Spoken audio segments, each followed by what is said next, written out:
Good evening, everyone. Before we begin, don't forget to like, subscribe, and share your thoughts in the comments. Let me know where you're watching from and what time it is there. Every comment helps these disturbing stories find their way back to you. Now, let's step into the darkness.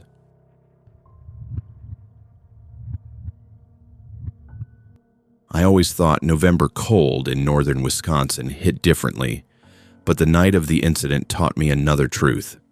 November silence hits harder. It settles into places like the Red Birch Mall parking lot, squeezing out every trace of life until the world feels hollow. That Thursday night had started like any other late shift. My manager, Denise, had an important dinner to get to, so naturally, she dumped the entire kiosk inventory on me.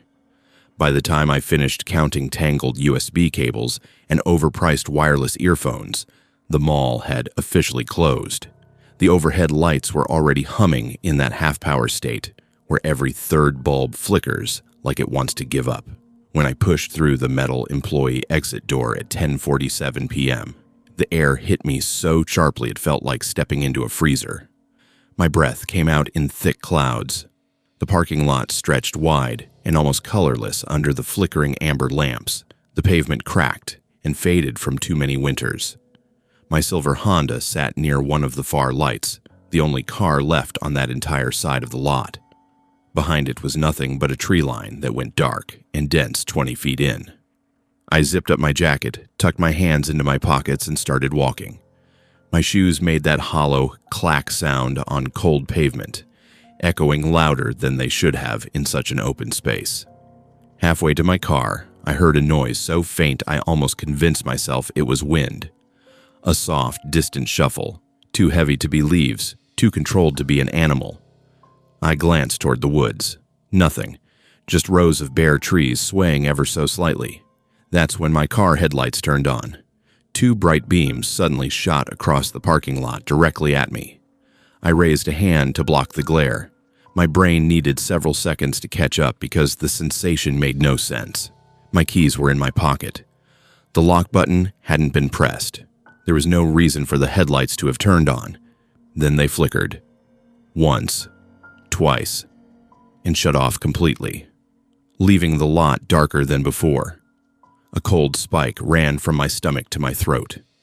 The sudden darkness felt like a curtain being pulled down over the world. I forced myself to keep walking, but the instinct to stop kept clawing at me. Something was wrong. Not maybe wrong, but deeply, unmistakably wrong. I stepped closer and heard it. A soft tapping. Light. Deliberate. Coming from the front of my car. It wasn't the sound of metal shifting from temperature changes. It wasn't wind. It was fingers. Tap. Tap. And then a slow drag across the plastic of the hood. My breath caught, and every muscle in my legs locked up. I stood completely still. The tapping stopped instantly, as if whoever, or whatever, was doing it realized I was listening. Then came a different sound, a low creaking from the front bumper like someone was leaning their weight onto it, pressing down gently. My brain flashed through explanations, an animal, a loose panel, anything, but none of them made sense. My keys slipped from my hand. The metallic clatter echoed through the empty lot like a gunshot. The creaking stopped. So did everything else. I crouched carefully and retrieved the keys, my breathing shallow and forced. I didn't look up. I didn't dare. When I finally stood, I pressed the unlock button twice. Nothing. No lights, no chirp, no click. It was like the key fob was dead. That's when I heard it. Breathing. Slow, heavy breathing, coming from the passenger side of my car. My chest tightened so hard it hurt. The breathing wasn't labored. It was steady, almost calm. Someone was standing right next to the passenger door. I couldn't see them. I couldn't turn my head. The air felt pinned, like even the wind didn't want to move. Then a voice came from behind my car. A man's voice. Calm, low, and terrifying because of how out of place it was. You dropped something. My body snapped around before my mind even gave permission. Standing behind my car was a man in a dark, heavy jacket and muddy boots. The hood was pulled up, but I could see the lower half of his face, pale, tense, jaw clenched as if he were biting down on something painful. His hands were stuffed deep in his pockets. He wasn't looking at me. He was staring directly at my car. For a moment, neither of us spoke. The cold bit at my face, but I barely felt it. My eyes flicked down to his boots. They were covered in thick mud, dark, heavy mud, nothing like the dry parking lot asphalt, mud from the woods. "Are you okay?" I managed, though my voice shook. The man didn't answer immediately. When he finally looked at me, it wasn't the look of someone about to hurt me. It was the look of someone who had just seen something horrifying and was trying not to show it. His voice came out quieter than before. "Don't open your car." My stomach dropped. "Why?" He swallowed hard, eyes cutting back toward the passenger side of my Honda. "Because someone's sitting in your passenger seat." I felt something inside me collapse, a hollow sinking terror that made my legs go weak. I shook my head automatically. "No, I locked it. I checked." The man didn't break eye contact with the car. "He climbed in while you were still in the mall." My heart thudded so hard I felt it in my throat. "That's not possible." "I was out here before you came out," he said. "I saw him walk out of the tree line. He went straight to your car like he already knew it was yours." My voice dropped to a whisper. "You're mistaken." He shook his head slowly, eyes haunted. "He's been sitting inside for 10 minutes, perfectly still, not moving, not looking anywhere else, just waiting." The breathing I had heard made sickening sense now. I stared at the dark, fogged passenger window, suddenly aware that someone was watching me from inside that tiny space. "Why would he target me?" I whispered. "You walked out alone," the man said. "You work late. You park far from the exit. It's November. No one around." My throat tightened so painfully I had to swallow hard to breathe. "What does he want?" I asked. The man's breath came out shaky. "Whatever it is, he's waiting for you to get close." Cold sweat trickled down my spine. I rubbed the key fob, trying again even though I knew it was pointless. Still dead.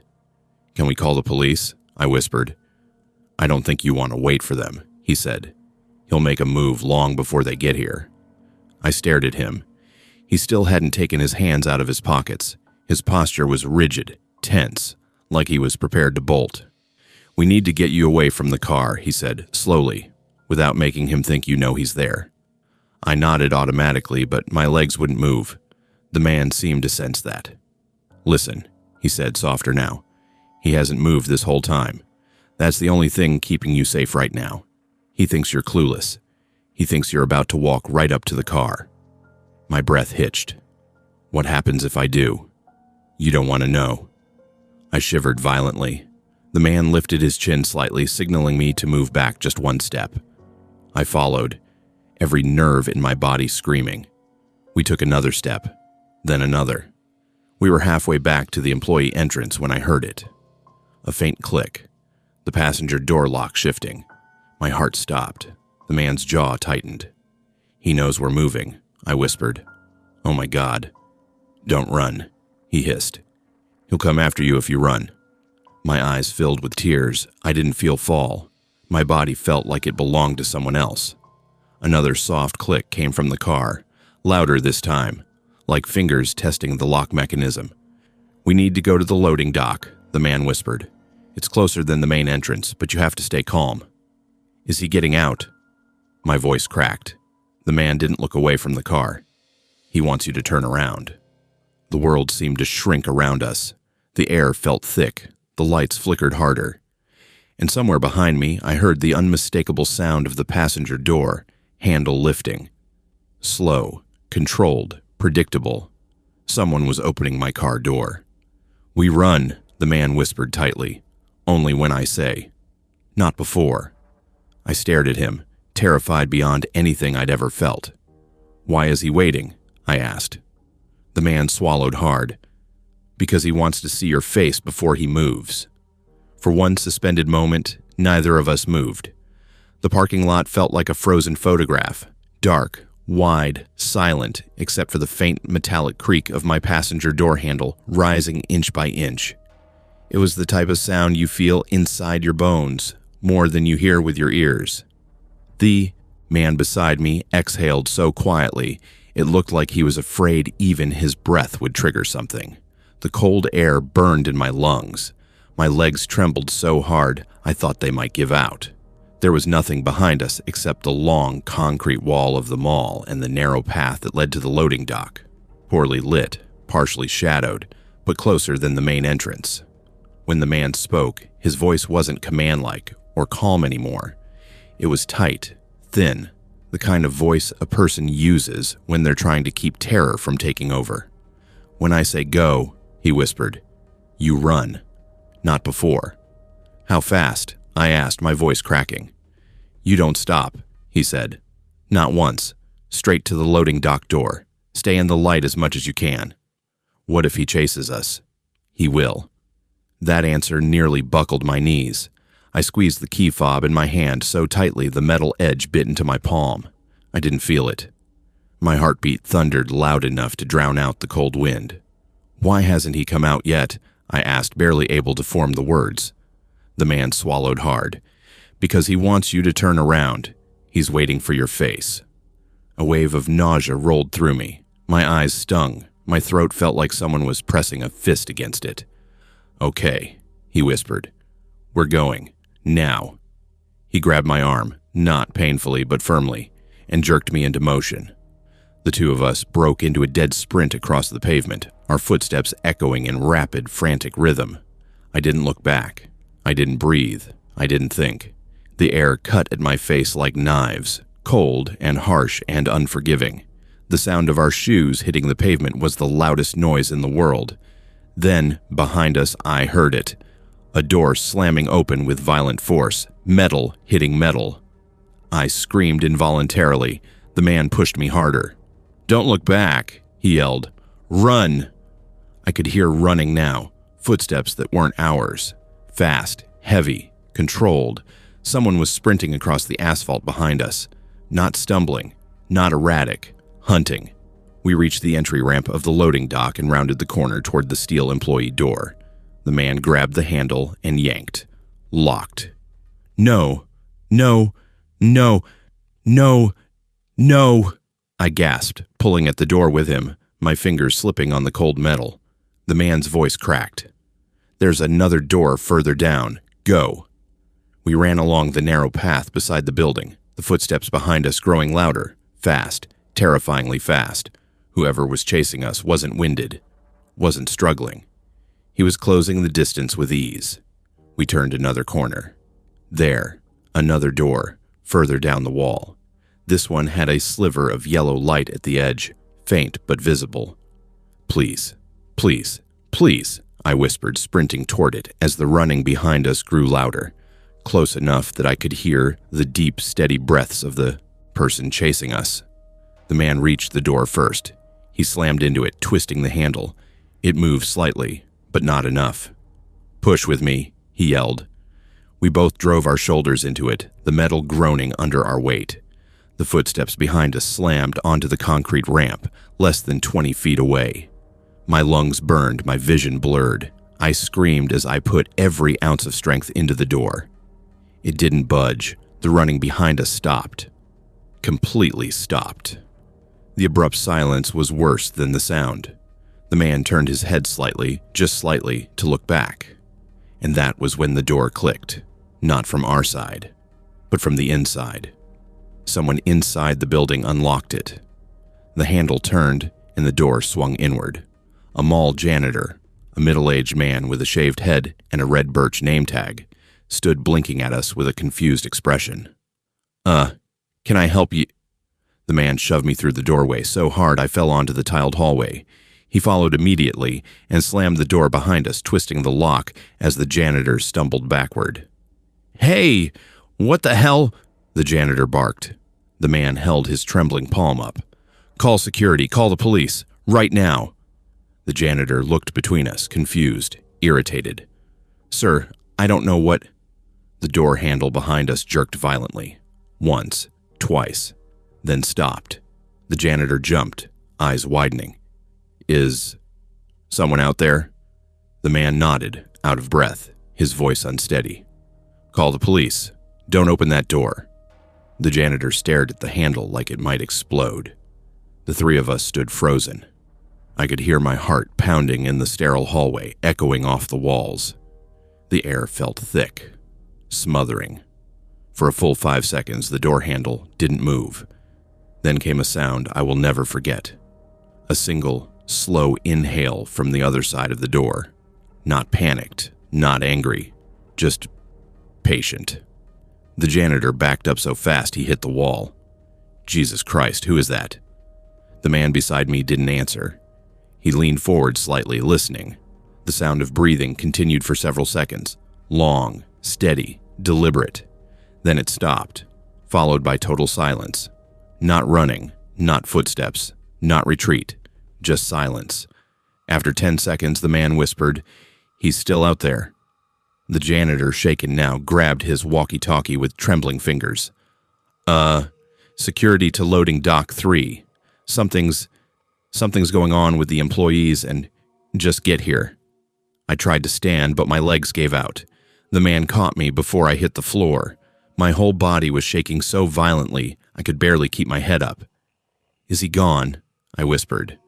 The man didn't answer immediately. He stepped closer to the door, head tilted, listening. The janitor mouthed, "Don't you dare." But the man pressed his ear gently to the metal. I held my breath. He didn't move. He didn't speak. Then he whispered, "He's not trying the handle anymore." My stomach twisted. Then, "What is he doing?" The man stepped back, waiting. Security arrived several minutes later, 2 guards with flashlights and radios. When they opened the loading dock door, there was nothing outside. No footprints, no sound, no signs of anyone. But my passenger door was wide open, and the dome light was still on. Security walked us to the office while police were called. They asked 100 questions, but nothing came out right. I was crying so hard I could barely speak. The man who had saved me gave the details, calmly, clearly, like someone who had prepared himself for this moment. He was tall, he said, wearing all dark clothing, hood up. I saw him earlier in the woods behind the mall. He came out as soon as the lot was empty. One officer nodded slowly. We've had reports of squatters in those woods, people moving around after dark. He wasn't a squatter, the man said. He was hunting. The officer raised a brow. Hunting what? The man didn't answer. He just shook his head, the exhaustion settling deep into his eyes. Police searched the woods. They found footprints, deep ones, circling the edge of the lot. They followed them halfway into the trees before the tracks disappeared toward a drainage ditch. They never found the man. They didn't find my bag either. The one that had been inside my passenger seat. It was gone, taken. And inside it was something worse than my phone or wallet. My work ID badge, my name, my address, my shift schedule, everything someone would need. That night, officers escorted me home. They checked the house. They checked my windows and locks. They told me to call if I saw anything unusual. I didn't sleep. The next morning, I didn't go to work. I didn't answer calls from my manager. I couldn't step outside long enough to get to my car. The police never contacted me again about the case. But 3 days later, at 2:19 a.m., someone rang my doorbell. Once, long, unbroken. I froze in my bed. My breath caught in my throat. My vision tunneled. The ringing stopped, followed by silence. I stayed frozen for almost an hour before crawling to a window and peeking through the blinds. Nothing. Nothing except a small object left on my porch. My key fob. The key fob that had died in the parking lot. The key fob someone had taken. It was sitting there, in the center of the welcome mat, placed perfectly, facing the door, waiting. And that was when I realized the thing I had been denying since the moment I ran across that parking lot. He didn't care about my car. He wanted me, and he knew exactly where to find me now.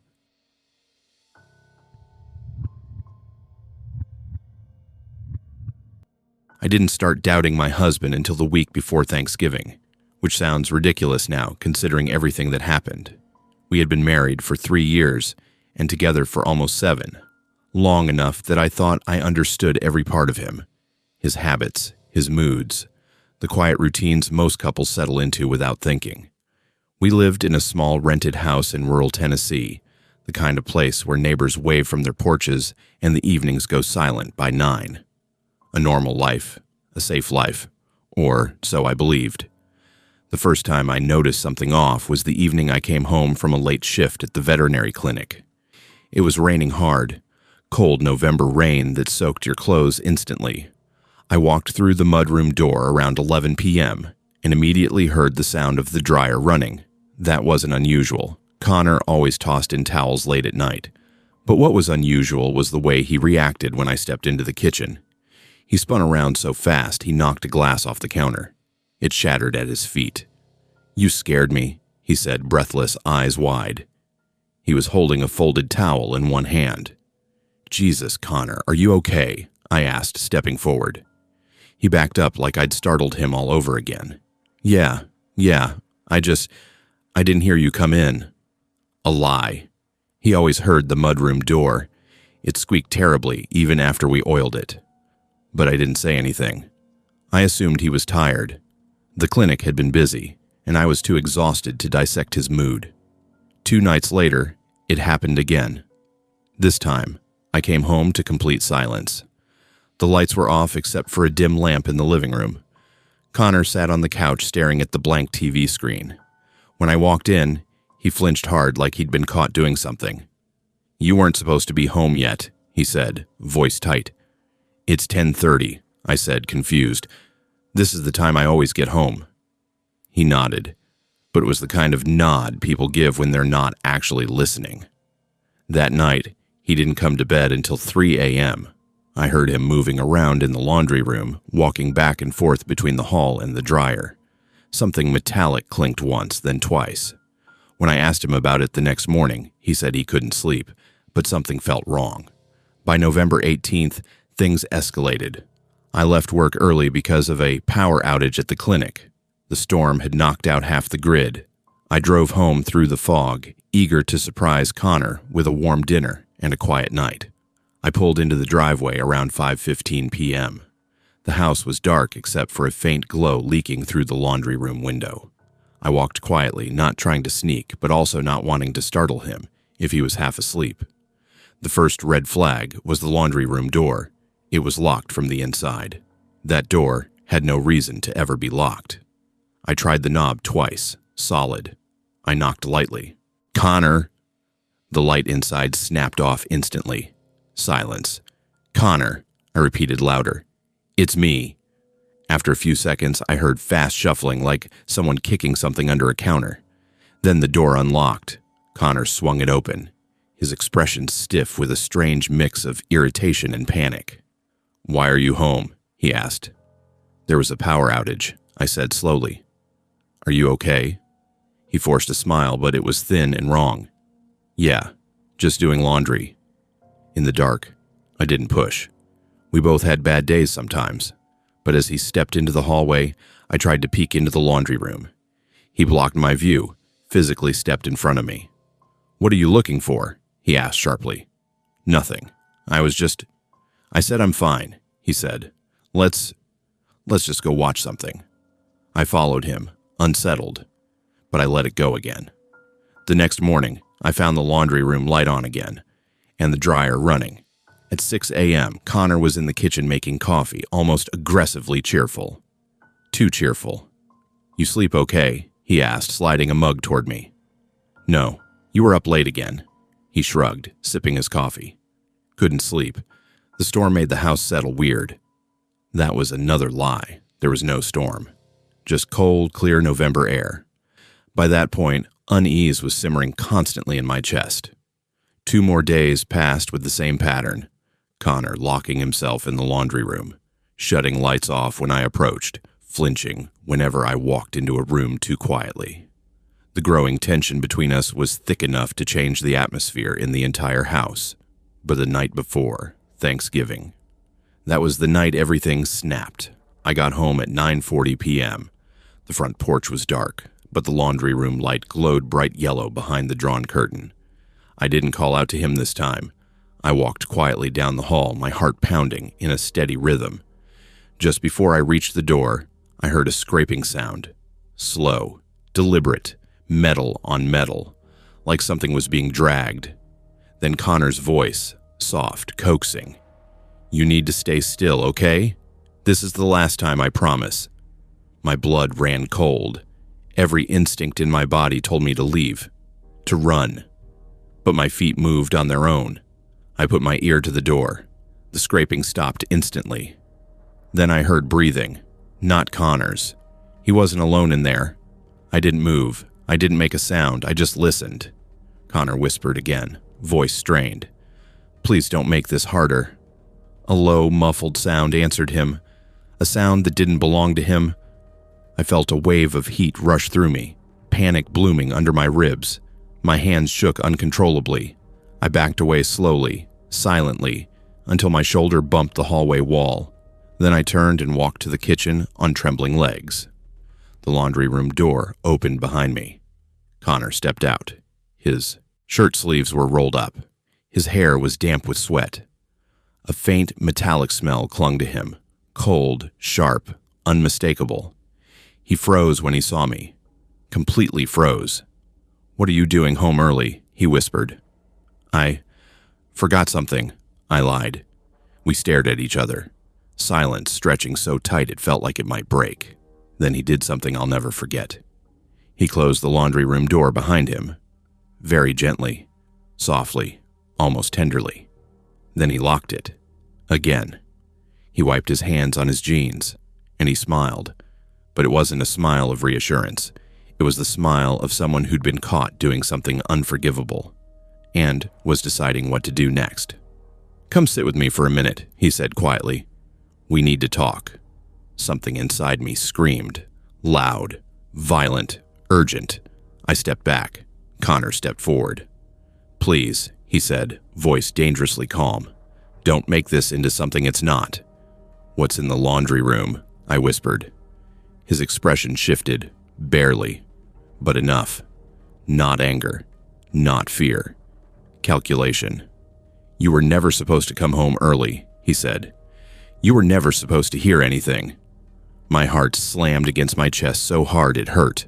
My throat constricted. "What did you do?" I whispered. He looked at the closed door behind him, then back at me. And he said the words that ended every last illusion I had about my marriage. "I made an agreement." Connor didn't move right away after saying those 4 words. He just stood there in the dim kitchen light, shoulders slightly raised, jaw tense, eyes fixed on me with an intensity I had never seen in our 7 years together. His expression wasn't violent. If anything, it was heartbreakingly calm. But behind that calmness was something far worse. Resolve. A kind of decision already made. I backed up until my hip bumped the counter. My mouth felt dry, my hands cold. "Connor, what agreement?" My voice barely made it out. He exhaled slowly, the kind of exhale someone gives when the truth has finally cornered them. He rubbed the back of his neck, one of his tells when he was stressed, except this time he wasn't nervous. He was preparing. "Before we moved into this house," he said quietly, "I told you the landlord gave us a good deal, remember?" I nodded automatically, though the memory felt distant and warped now. He continued, "I didn't tell you the full story, about the last tenants, about why they left." Every part of my body screamed at me to run, but fear trapped me where I stood. "The last couple that lived here," Connor said. "They were young, engaged, same age as us." His eyes drifted toward the laundry room door. "She went missing, November 3rd, 2 years before we moved in." My stomach lurched. "Connor, what does that have to do with you?" He didn't answer. Instead, he walked past me slowly, deliberate, measured, and opened the silverware drawer. A soft, metallic sound clinked as he shifted things inside. I froze, ready to run if he reached for anything sharp, but he didn't take a knife. He took the small metal key that opened the laundry room, from the outside. He held it between his thumb and index finger like it weighed 100 pounds. After she went missing, he said softly, the fiancé swore the house felt wrong. He said someone was watching him. He moved out. The landlord couldn't get anyone to rent this place for almost a year. Connor, I whispered, what are you talking about? He turned the key over once, letting the dim kitchen light glint off it. When I came to tour the property, he said, the landlord pulled me aside. He told me he'd give a significant discount if I kept quiet about something. I felt my heart sink. What something? He closed his fist around the key. That the fiancé left, Connor said, but someone else didn't. A cold, sickening chill ran through every nerve in my body. Connor. Who? He swallowed hard. The fiancé's brother. I blinked, confused and horrified. What does that mean? He lived here. Connor nodded slowly. He wouldn't leave. He claimed he was protecting the property in case she came back. He stayed in one of the utility rooms. The landlord didn't want to evict him because he didn't want cops involved. He just wanted the house rented. I stared at him, my skin crawling. Where is he now? Connor looked toward the laundry room again. That, he whispered, is the agreement. Silence hung between us, thick and suffocating. I shook my head slowly, disbelief warring with terror. Are you saying someone is living in our house? Connor nodded once. Not living, staying. My throat constricted. In the laundry room? No, Connor said gently, painfully. Behind it. Behind it. I felt the floor tilt beneath me. What does that mean? I whispered. He hesitated, his eyes softening with something like guilt or regret. There's a maintenance cubby behind the dryer, he said. A half-height space. When we moved in, the landlord asked me to keep it locked from the outside, to never open it, and to never mention it to you. My chest tightened. Connor, what's in there? His eyes drifted to the laundry room door again. He is. I felt nauseous. Your landlord let someone live behind our dryer. He wasn't supposed to open the door, Connor said. He wasn't supposed to come out except at night. He wasn't supposed to interact with us. That was the condition. I could barely breathe. Then what happened? Connor ran a hand over his face, suddenly looking exhausted. Last month, I heard tapping while you were asleep. He'd been trying to get my attention. He said he was cold. He said he needed blankets, food. He promised he wouldn't bother you. My blood turned to ice. So you... What? Took care of him? Connor nodded, shame pooling in his eyes. I didn't want you to know. I didn't want to scare you. And he told me if I didn't help him, he'd make himself known. My heart hammered so hard it hurt. What does that mean, Connor? Connor's voice cracked. He told me if he had to leave that cubby on his own, he wouldn't be leaving alone. The room spun. Panic closed my throat. Connor. Oh my God. Connor. What's in that room right now? He closed his eyes. For several seconds, he didn't speak. He just stood there, shoulders bent, breathing in slow, steady, defeated breaths. Then he opened his eyes, and something inside him had shifted, harder, colder. He wants to talk to you, Connor said. My knees nearly gave out. No. No, Connor. No. What are you doing? He said he wouldn't hurt you, Connor murmured. If we both agreed. My voice cracked. Agreed to what? Connor swallowed, throat tight. To hear him out. What did you promise him? I whispered. Connor's face fell, not with anger, but with guilt so deep it made me sick. I promised him, he said softly, that if you ever found out about him, I wouldn't let you call anyone. My entire body went cold. Connor, did you lock me in this house? He didn't answer. He didn't have to. The house was dead silent. Silent in that way houses get when someone is listening. I took a slow step backward. Connor took a slow step forward. Don't, he whispered. He's restless today. He's been asking for you all evening. If you run, he'll come out. Tears blurred my vision. Connor, please don't do this. I didn't want this, he said, voice cracking. I've been trying to keep him calm. But he said you were home early. He said he heard you walking in the hall. He said he knows you heard him." Suddenly something inside the laundry room clicked, a soft metallic scrape, then another, then a low muffled hum. It wasn't mechanical, it wasn't the dryer, it was human. Someone was shifting behind that door, slowly, deliberately. "Connor," I whispered, stepping back until my spine hit the fridge. "Please don't open that door." He lifted the key. "He needs to speak to you," Connor said quietly. "If I don't let him, he'll let himself out." My breath hitched violently. Connor, please, listen to me." His eyes were wet now. "I'm sorry," he whispered. "I made a deal. I thought I could manage it. I thought I could keep him contained." "Contained?" My voice broke into a sob. "Connor, who the hell is behind that door?" He shook his head, tears spilling. "He says he's still looking for her, the one who went missing. He says he's been waiting. He says—" Another scrape reverberated through the door. This one louder, closer. My legs nearly collapsed. "Connor, don't unlock that door," I begged. "Please, please, Connor, please." But he stepped toward it slowly, like someone walking toward a church confessional. He pressed the key into the lock. The metal clicked. "No, no, Connor." He turned the key. The lock snapped open. Everything inside me shattered. The laundry room fell silent on the other side. No breathing, no movement, just silence. Connor reached for the knob. I ran. I didn't think. My body simply broke free. Adrenaline exploded through my veins. I sprinted for the back door, bare feet slamming the cold tile, vision swimming with tears. I reached for the handle. It didn't budge. Locked from the inside. Connor had locked every door. Behind me, the laundry room door creaked open. I didn't turn. I couldn't. I pressed my forehead to the cold glass, shaking so violently my teeth clattered. Tears streamed down my face. My breath fogged the window. Footsteps, slow, dragging, uneven. They weren't Connor's. Connor's voice cracked behind me. "Just listen to him, please." Another set of footsteps. Quieter. Wrong. The air got heavier, colder. A smell hit me then. Dampness, rust, earth. Something that had no business being inside a home. I closed my eyes.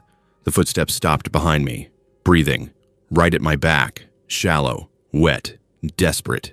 Something leaned close enough that I felt cold air sweep across my neck. Then a voice, hoarse, scraping, starving, whispered, "You sound just like her." I screamed. The last thing I remember was the window glass cracking under my fist as everything went black. I woke in a hospital 2 days later. They told me the back window had shattered outward. They found me unconscious in the yard wearing nothing but torn pajamas. Neighbors heard the screaming. Police entered the house. Connor was gone. The laundry room was empty. The cubby behind the dryer had been pried open from the inside. And whoever had been living there left nothing behind except a pile of shredded blankets, a wet boot print, and the faint smell of dirt. Connor hasn't been found. Neither has the man behind the wall. But every night since then, I hear the same sound outside my bedroom window. A soft scrape. Then another. Then a voice whispering, "Let me in." I kept my agreement.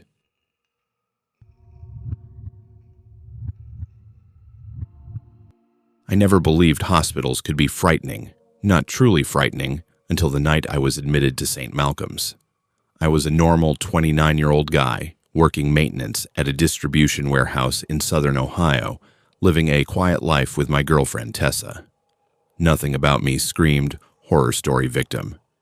But November has a way of turning ordinary things into nightmares. It started the week before Thanksgiving. I slipped on a patch of oil at work and landed hard on my side. The pain was sharp, radiating up into my ribs. My supervisor insisted I get checked out. Company protocol, he said. So Tessa drove me to the emergency room at St. Malcolm's Regional around 9:15 p.m. The ER was understaffed, exhausted, and lit by harsh fluorescent lights that buzzed overhead like dying insects. Every chair in the waiting room was filled.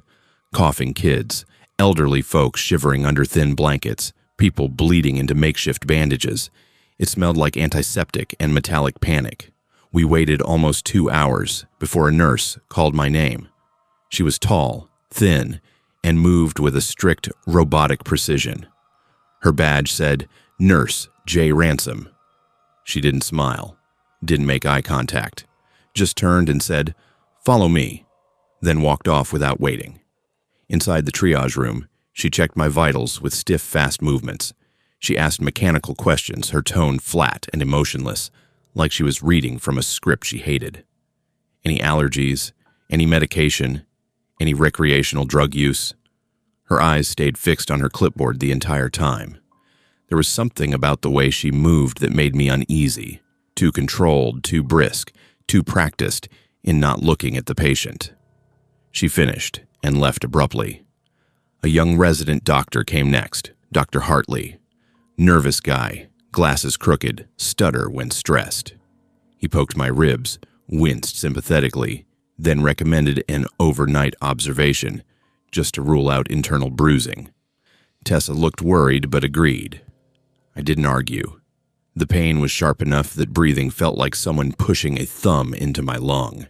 They admitted me to the third-floor observation ward, room 312. That's where everything began. When I got settled into the bed around 1:40 a.m., the hallway was nearly silent. Lights dimmed. Only the soft buzz of the ventilation system and distant beeping of machines broke the quiet. Tessa kissed my forehead and promised she'd come back in the morning. Visiting hours were over. After she left, I realized something unsettling. The entire third floor seemed empty.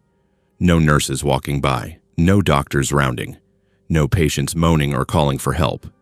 Nothing. Just silence so deep it felt unnatural. I pressed the call button to ask for a blanket. No one came. 10 minutes passed. I pressed again. Still nothing. I shifted in the bed, annoyed. That's when I noticed the window in my room faced the parking lot. The night outside was pitch black, except for a few dim street lamps creating small orange circles on the pavement. One of the lamps flickered every few seconds. At 2:17 a.m., I remember the exact time, I heard footsteps outside my door. Slow, even, measured. Someone paused right outside my room, but they didn't come in. The footsteps continued down the hallway, but something about them felt jointed, unnatural, like someone trying too hard to walk at a normal pace. I told myself I was being paranoid. At 3:06 a.m., I woke up to the sound of my door clicking, not opening, just clicking, like someone testing the handle. Soft metal sounds. Click, click, click. I froze. A few seconds later, I heard breathing. Low, steady breathing just outside the thin hospital door. I held my breath. The breathing stopped. Then I heard a soft rustle, like fabric against metal, and the footsteps returned, moving down the hall to the right. I tried to call for help, but my voice barely worked. The room felt cold, too cold for a hospital. The machine next to my bed beeped, picking up my heart racing. By 4 a.m., I convinced myself it was a nurse checking rooms. But at 4:11, something happened that I still can't explain. My room door opened exactly 4 inches. Not wide enough for someone to walk in, just enough to create a slim gap. I held my breath. A pale hand reached quietly into the room and pulled something from the wall. A small plastic label. The room number, 312. The hand withdrew slowly, silently, as if trying not to get caught. Then the door shut again. Soft click. I stared at the wall, heart slamming against my ribs. Why would someone remove a room number? Why did they do it so quietly? I pressed the call nurse button. I pressed it again and again, panic growing. No one came. Around 4:30 a.m., I heard a cart being rolled down the hallway. A metal rattling sound. I relaxed. Finally, someone was working. But when it reached my door, the wheels stopped. Total silence. Then the cart moved on. But the wheels squeaked in a pattern that didn't make sense. Like the cart was being pushed very slowly, purposely uneven, as if whoever was pushing it wasn't used to using a cart at all. I barely slept. At 5:12 a.m., I saw something outside my room window. The parking lot was fogged over, that thick white fog that swallows everything. The flickering street lamp barely cut through it. But inside the fog, near the edge of the lot, someone was standing, tall, still, facing the hospital, watching. I pulled the blankets up to my chin and told myself it was a hallucination from lack of sleep. I wasn't hallucinating. At 5:35, the door opened fully. Nurse Ransom stepped inside. Same emotionless walk, same stiff posture, same clipboard pressed to her chest. But this time, something was different. Her uniform wasn't clean. There were faint brownish streaks on the lower hem. And her gloves. Her gloves had residue on them. Dark residue. She didn't greet me. Didn't explain why she hadn't responded all night. She walked to my IV stand, adjusting something. "Is everything all right?" I asked, voice cracking. She didn't answer. She never looked at my face.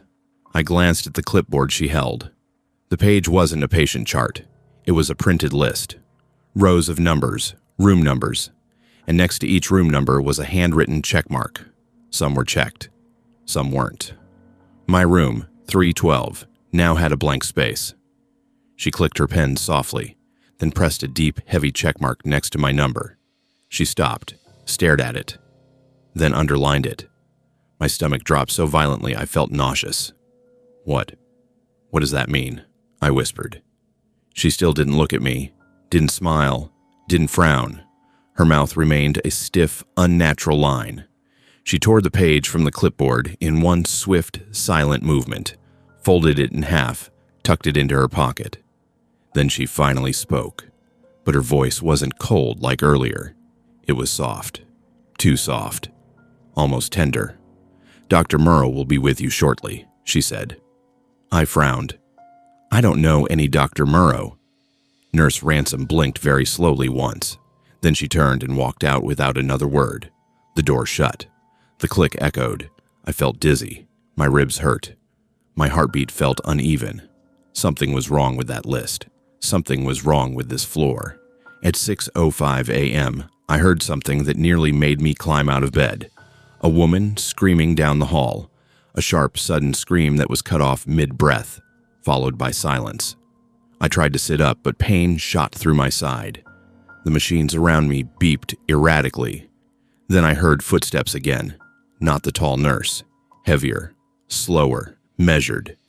Whoever it was stopped right outside my room. Then, a soft scrape against the door, like a knife being dragged upward along its surface. The breathing returned. Low, deliberate, patient. A shadow passed under the door. I felt tears spill down my face as I held my breath, willing the shadow to move on. It didn't. After almost a full minute, the breathing stopped. Then a voice I didn't recognize whispered through the crack under the door. 312. "I found you." My heart lurched violently. The shadow shifted. Footsteps receded down the hallway. Slow, dragging something. I reached for my call button. It didn't work. The power had been cut. At 6:28 a.m., the hallway lights flickered, once, twice, then the entire third floor went dark, pitch dark. The machines next to my bed shut off. The emergency backup light glowed faint red over the door. And in that dim red glow, I finally saw something that made every nerve in my body scream. My room number plaque, the one removed earlier, was now lying on the floor inside my room, placed carefully, deliberately, like an offering. The plastic was smeared with something dark, something that looked like dried blood. Before I could scream, the door handle turned. Someone was coming in, slowly, silently, purposefully, and I realized the truth too late. Whoever was hunting room 312 had finally found it. The door opened only an inch, but the air shifted. Hospitals have a specific smell, antiseptic, plastic, latex, something metallic mixed with recycled cold air. The smell that drifted in now was different. Damp, earthy, rot-like. I froze, gripping the rails of the bed until my knuckles went white. The dim red glow from the emergency light above the door stretched a faint line across the floor, enough to see a pair of shadows standing just outside the doorway. Not one, two, one tall and narrow, one stockier, broader. The tall shadow didn't enter right away. It just stood there, breathing slow and steady, like someone savoring the moment before stepping into a warm room.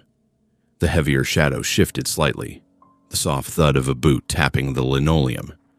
Then the tall one leaned forward, and a sliver of a face appeared in the gap, skin pale, eyes too wide, hair tucked tightly under a cap. Not the nurse, someone else entirely, someone who didn't belong in any hospital. I pulled the blanket against my chest and tried to choke out a sound, anything, but my voice failed. My ribs throbbed, and a cold sweat spread across my back. The tall figure's eyes lowered to the room number plaque lying on my floor. Then he looked up at me. "We'll make this quick," he whispered. "Quick." My heart lurched violently. The emergency light flickered once. When it stabilized, the second figure stepped into view behind him. This one older, heavier, a deep scar cutting from his jawline to his ear. He held something in his hand, a cloth, darkened, damp.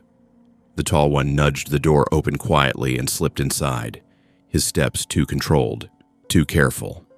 He didn't look at my IV, or the machine, or the chart hanging by the door. He looked directly at me, as if he'd been staring through the door for hours. "I'm not going to hurt you," he said softly. A lie. A calculated lie. "Please," I whispered, shaking uncontrollably. "Please, I'm just here overnight." He raised a hand, silencing me. "That's the problem." He stepped closer. The red glow traced the lines of his face, sunken cheeks, hollow eyes, lips pressed flat into a thin, surgical calm. "You weren't on the list." Behind him, the heavier man stepped into the room, shutting the door behind him with a soft click. The room plunged into near darkness again, except for the faint red light above the frame. My chest tightened. My ribs screamed. I tried to reach for the call button, but my hand hit empty air. The device had been ripped from the wall. The cord dangled where it used to be. "Please," I whispered again, voice breaking. "Why are you here?" The tall man tilted his head, as if the question disappointed him. "You weren't supposed to be moved to this floor." My breath caught. Moved. He looked around the room, still calm. "This floor is closed. It has been closed for months." He leaned closer. "Why did they bring you here?" I shook my head frantically. "I don't know. The doctor said overnight observation, my ribs." The man exhaled slowly through his nose. "Observation," he murmured, as if testing the word on his tongue. The heavier man approached my IV stand, sniffing the air around it, then grunting softly. "This one's clean," he said. His voice was deep but subdued, almost numb. "He hasn't been given anything." "Good," the tall one replied. "We don't need complications." My lungs clenched. He stepped to the foot of my bed and placed his hands on the metal rail. His fingers were long, thin, and eerily steady. "I'm going to ask you one question," he said, "and you're going to answer truthfully." I nodded, terrified. "Who checked you in tonight?" I swallowed hard. "A resident doctor, Dr. Hartley." "The young one?" he asked. "Yeah, glasses, nervous." The tall man exhaled again, this time with mild frustration. He wasn't informed. The heavier man muttered, "He never is. He shouldn't even still be here." "Noted," the tall one said. He turned back to me. "Look at me carefully and understand. This is not personal." His voice softened again, chillingly gentle. "You were placed in the wrong place at the wrong time, and we cannot allow—" A sudden clattering echoed from the hallway. All three of us froze. The tall man straightened, his shoulders tensing. The heavy man turned toward the door, reaching for something inside his pocket. Silence. Then, footsteps. Fast, frightened footsteps. Someone ran down the hall past my room. The door rattled as the footsteps rushed by, followed by a desperate voice shouting, "Help! Help! Someone, please!" The heavy man cursed under his breath. The tall man hissed, "Not here." They exchanged a sharp, wordless look, an entire plan condensed into a single glance, then bolted out of my room silently, impossibly fast. The door shut behind them. I lay frozen for several seconds, my heart pounding so hard I tasted blood. Another scream rang through the hallway, followed by a struggle, metal crashing, something heavy falling, a muffled cry being cut off. Then nothing. Absolutely nothing. Silence. Thick. Heavy. Terrifying. I didn't move for at least a minute. Maybe two. The emergency lighting flickered again, threatening darkness. I forced myself to sit up despite the stabbing pain in my ribs. My feet hit the cold floor. I had one choice: leave the room or die here. I grabbed my pants, shoved my legs into them clumsily, and limped to the door. The pain in my side felt like someone was tearing muscle off bone. I pressed my ear to the door. Silence. Not even breathing. My trembling fingers pushed the handle down. The door creaked silently open. The hallway was pitch black except for the faint red emergency lights spaced every 30 feet.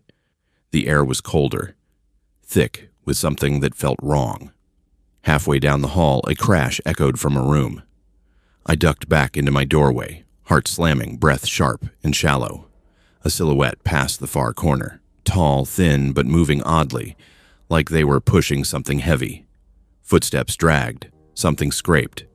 I stayed motionless until the sound faded. Then I stepped into the hallway. The tiles were smeared with something dark, something thick, something that reflected the red light in uneven streaks. I limped forward. Room 308's door was partially open. Inside, I saw a toppled tray, a smashed monitor, and something else. Something that made my stomach twist violently. A wheelchair overturned, its restraints cut. The screams earlier, they weren't random. Further down, a shadow moved in another room. I pressed my back against the wall, breathing as quietly as possible. Then I heard it clearly for the first time. Sobbing. A woman sobbing behind one of the closed doors. "No," she whimpered. "No, no, no, please don't, please." A man's voice murmured to her, calm, unnatural. "It'll be over soon." Something snapped inside me. I bolted. I didn't think about my ribs, or the pain, or the darkness. I just ran toward the elevators. But when I reached them, the elevator panel was dead. Everything was dead. I turned toward the stairwell. "Hey," the voice came from behind me. My blood froze. I turned slowly. Dr. Hartley, the nervous resident, stood halfway down the hallway. His glasses broken, his shirt stained with something dark, his hands shaking violently. "Please," he whispered, "don't leave me." I stared at him, terrified. "What's happening? Who are they?" He shook his head rapidly like a glitching robot. Don't say their names." "Names?" He stumbled closer, gripping the railing to stay upright. "Listen to me. This floor was shut down. It was supposed to stay shut down." "Why?" I asked. Hartley swallowed hard. "Because this is where the hospital sent the unclaimed bodies." My stomach dropped. "They weren't dead," he whispered. "Not all of them." Before I could respond, footsteps thundered down the hallway. Fast, too fast. "Run," Hartley breathed. He shoved me toward the stairwell door. I swallowed back pain and pushed through it, slamming the door behind us. Hartley locked it with trembling hands. We stumbled down the stairs, almost tripping, breathing too loud, hearts beating too fast. 3 floors. 2. 1. We burst through the first floor door, straight into chaos, lights on, nurses panicking, security rushing toward the elevators. Someone shouted, "We lost power on the 3rd floor, move!" Hartley doubled over, sobbing, collapsing onto the floor. A nurse ran over. "What happened? Where did you come from?" Before I could speak, 4 security guards sprinted up the stairs. Then the overhead lights flickered, and a scream tore through the speakers. Not a patient's scream, a man's. Then static. Then silence. A guard shouted, "Seal the 3rd floor, now!" Doors slammed. Alarms blared. Nurses shouted over each other. A swarm of staff rushed past us toward the stairwell. I sat on the cold tile floor, shaking uncontrollably, ribs screaming with pain, my mind barely holding on. Someone asked me what happened. I couldn't answer because I didn't know how to explain the list, or the removed room number, or the breathing outside the door, or the two shadows hunting the dark. I only knew one thing. I should have never been in room 312. They weren't looking for a patient. They were looking for a body, and they thought they found one.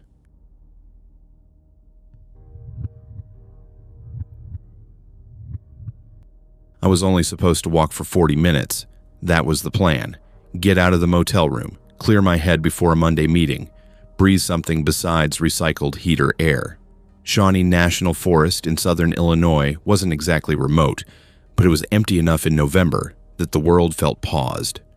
Pale sun, bare branches, cold stillness. I parked at an unmarked turnout on a gravel shoulder, saw a faint path leading between oak trunks, and told myself I'd be right back before the light dipped. I had no idea that the path wasn't a trail at all, and it certainly wasn't meant for people who didn't know what a section line was. I was a consultant from Columbus, a man whose closest brush with nature was a breakroom plant.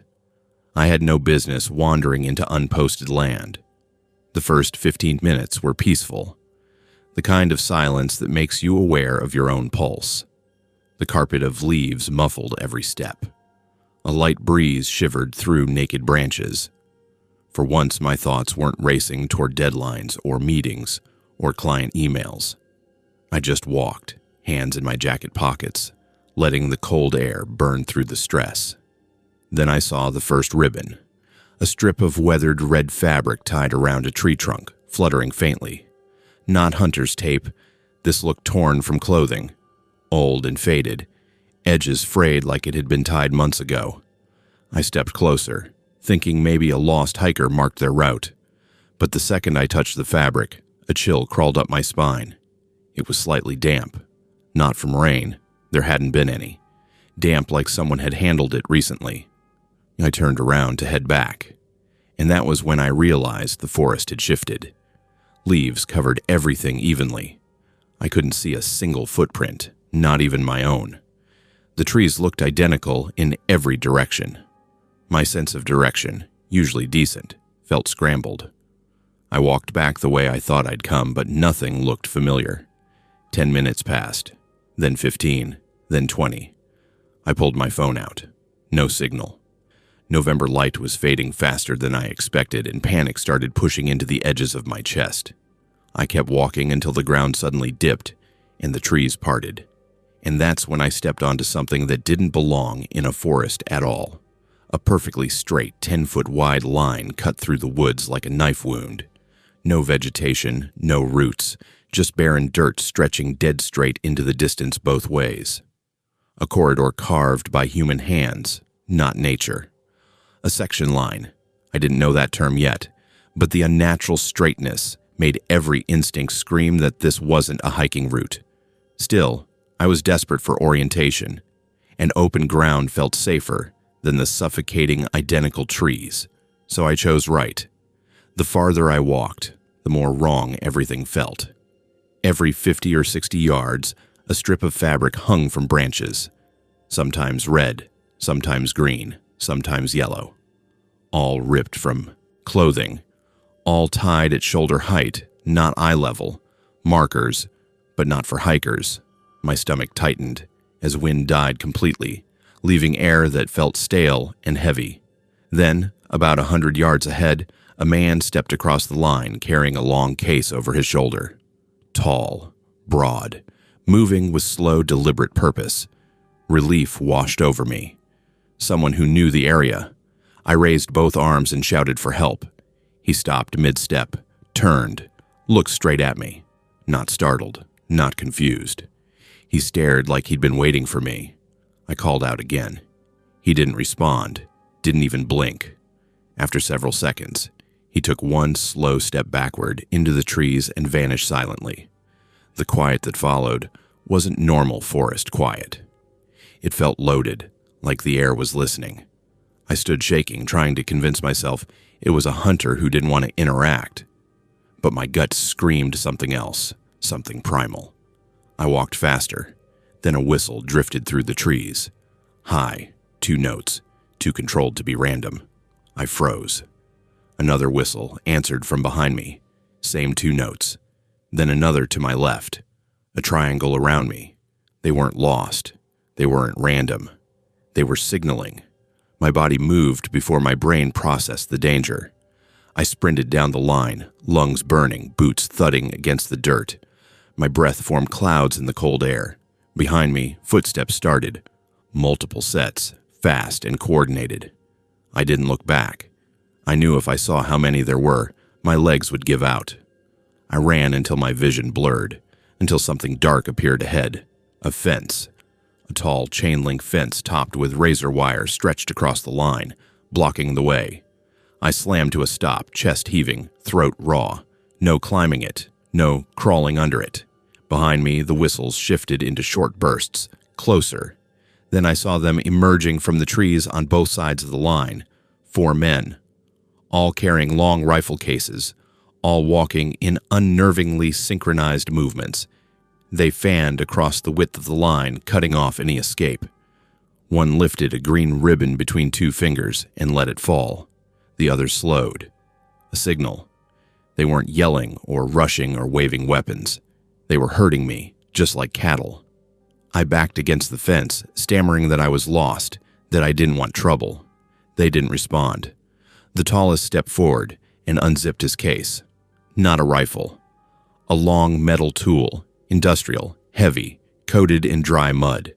Some kind of soil probe or extraction bar. My stomach twisted so hard I thought I might vomit. "You crossed a line," he said calmly. His voice wasn't angry. It wasn't threatening. It was factual. I tried to run left along the fence. One man immediately stepped out from the trees 30 yards ahead, blocking me. I turned right. Another man emerged instantly. They were cutting off my choices with cold precision. The whistles continued, short, sharp, coordinated. Not hunting whistles. Communication. I collapsed to my knees, lungs on fire, vision tunneling. A hand landed on my shoulder, firm, gloved, ice cold. I looked up into the face of the tall man. Close now. Eyes dead calm, jaw tight. No curiosity, no surprise. Just evaluation, like he was inspecting livestock. "You shouldn't be anywhere near here," he murmured. Then he lifted another ribbon. This one black. He held it up and let it fall. The others tightened their circle. But before he could step forward, a woman's voice cracked through the stillness. "Stop! State Survey Office!" All 4 men froze instantly. A woman in a brown uniform sprinted down the section line, papers in one hand, her badge catching what little daylight was left. She reached us, breathless and furious, pointing at the men. "This land is closed for November operations. You were briefed last month. No activity until December." The men stood motionless. "You heard me," she snapped. "Back off. Now." The tallest man stared at her for a long, tense moment before lifting his tool, sliding it back into its case, and stepping away. The others followed silently, retreating into the trees with predator-slow steps. The woman knelt beside me, gripping my arm tightly. "Are you hurt? Can you stand?" I nodded shakily. "We have to move," she said. "Right now." She helped me up, pulling me back the way I came. My legs trembled with every step, my chest ached. I glanced back once. The tall man stood half visible between the trees, watching us. Not retreating, not leaving, just waiting. As we reached a clearer section of the line, the woman stopped abruptly, eyes locked on something ahead. She pointed at the fence post behind me. A ribbon hung from it, a fresh one. Black. My voice cracked. "What does that color mean?" The woman swallowed, her expression tightening with fear. "It means," she said, "someone has claimed you." She squeezed my arm harder. "And they don't abandon claims." I didn't understand what the woman meant, not really, until we left the section line and stepped back into the deeper woods. The trees felt different here, closer together, as if the forest itself wanted to keep us from going back. She held my arm tightly, half guiding, half pulling me down the faint path she came from. Her breathing was sharp, furious, controlled in a way that made me believe she'd dealt with situations like this before. I didn't know who she was beyond her badge, Illinois State Land Survey Office, but the way the men reacted to her told me she had authority, the kind people listened to even if they didn't respect it. As we hurried deeper into the trees, my lungs burned, and my ribs screamed with every step. But fear pushed me forward. The woman kept glancing over her shoulder, scanning shadows, listening with a sensitivity that felt almost unnatural. She didn't look at me when she spoke. "You should never have been out here. Not today, not in November." "I didn't know," I said breathlessly. I thought it was just a trail." "There are no trails out here," she snapped quietly. "Only boundaries." We moved fast, branches scraping at my jacket, cold air biting at my skin. My mind replayed the tall man's eyes, the silent coordination of the group, the whistle patterns, the black ribbon. My stomach twisted painfully. "What do the colors mean?" I asked. She hesitated. It was only half a second, but it was enough for dread to settle in my chest. "Red marks the start," she said. "Green means a corridor is active. Yellow means passage. Blue means a crossing." Her voice darkened. "Black means someone has been chosen." My throat tightened. "Chosen for what?" She stopped walking, fully stopped. Then she turned and looked at me, really looked. Her eyes weren't angry now. They were full of something worse, pity. "A black ribbon means someone has marked you for retrieval." Cold tore through me. "Retrieval for what?" Her jaw clenched. "You don't want to know." "But I need to." "No," she said, gripping my jacket. "You need to live." We moved again, faster now. The forest around us grew darker as the sun dipped behind the trees.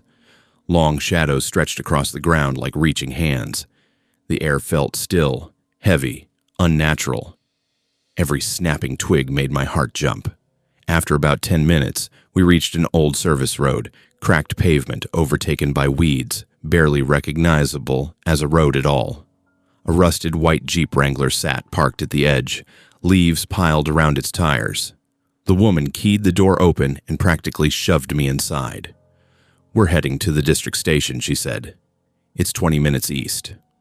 I nodded, shaking, clutching the seatbelt with trembling fingers. She turned the ignition. The Jeep sputtered, then roared to life. As we pulled onto the abandoned road, I finally felt a sliver of safety. But the sliver didn't last long. 3 minutes down the road, she slowed the Jeep, brow furrowing. "No, no, no, no." "What?" I asked, voice trembling. "They've moved the markers," she whispered. Up ahead, tied to a low branch just above eye level, fluttered a strip of fabric. Black, fresh, placed directly across the road. The woman's face went pale. She slammed the Jeep into reverse, tires spitting dirt. "They're faster than I thought." She turned sharply, heading for a different path. "They're cutting off the exits." My pulse hammered. "Why?" "I didn't do anything." "They don't care what you did," she said. "Only where you walked." We drove through twisting paths, the woods thinning in sections, thickening in others. Every so often we passed more markers, yellow, then blue, then green. The woman grew more frantic with each color.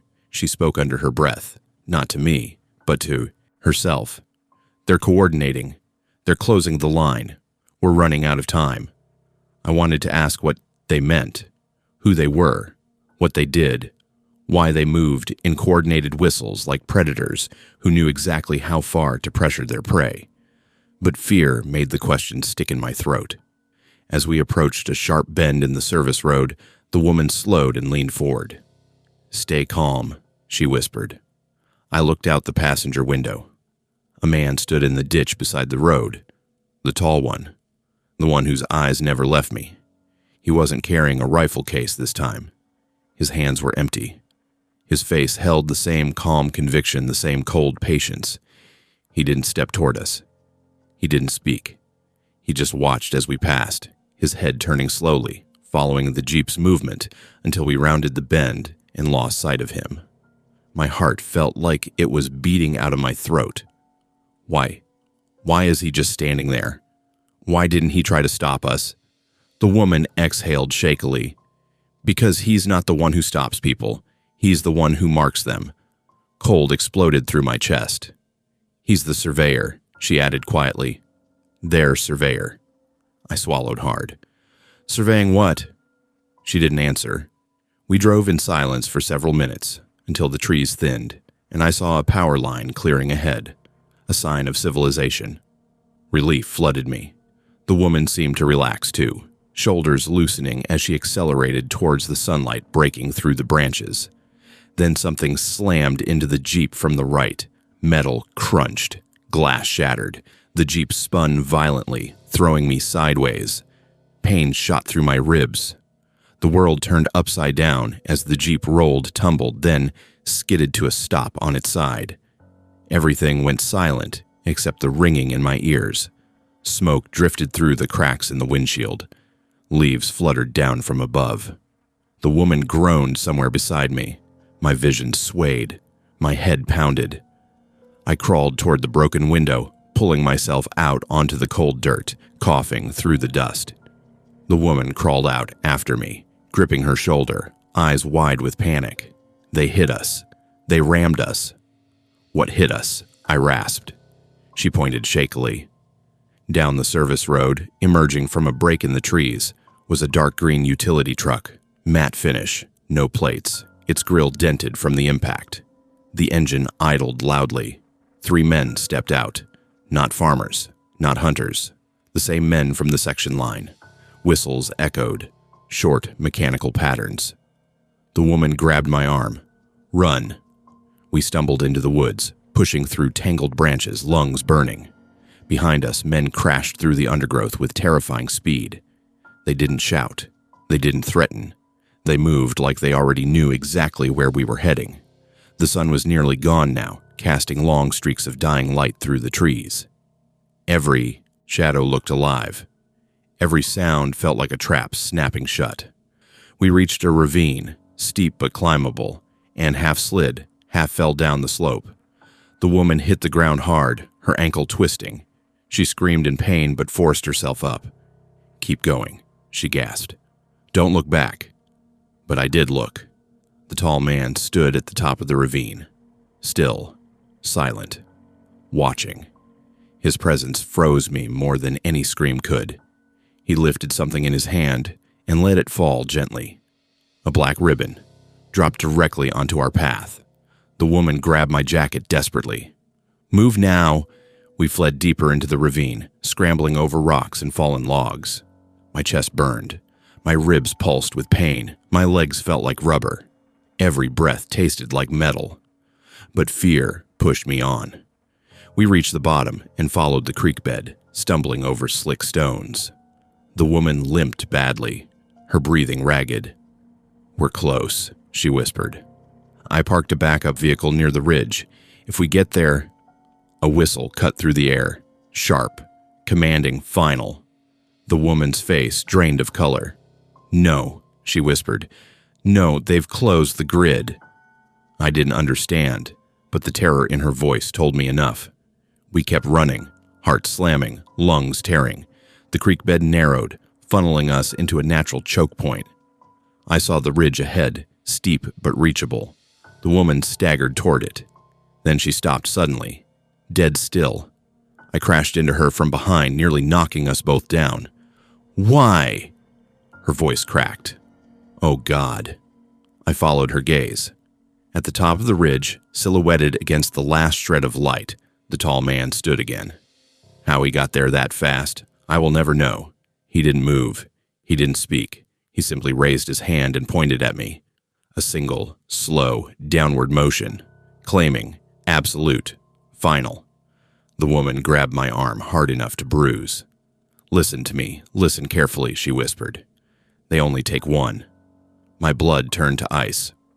What? One, she repeated, shaking violently. They don't take pairs. They don't take groups. Only the one who crossed the line. The one they mark. The one the surveyor chooses. My vision blurred. The tall man took one step down the ridge. I backed away involuntarily. "Please," I begged. "Please don't. Help me." She shook her head, tears streaming down her face. "He chose you. I can't change that." Footsteps sounded on both sides of the ravine. More men closing in. The forest pulsed with whistles. The woman choked out, "I'm sorry." Then she shoved me sideways, hard, into the creek. I fell. My head hit the rocks. The last thing I heard before everything went black was her voice screaming, "He's marked. Only him. Take him and let me go." Then darkness swallowed the world.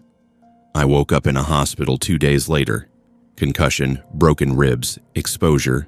The sheriff's office said hikers found me unconscious near a trailhead 10 miles from where I started. No one believed my story. There was no record of the woman, no badge number, no jeep, no crash site, no men, no section line, no ribbons. Everything was gone. But last night, as I stepped onto my porch to get the mail, I froze. Something fluttered on my railing, a strip of black fabric. Fresh, neatly tied, blowing in the November wind. Marked, still marked. And they never abandoned claims.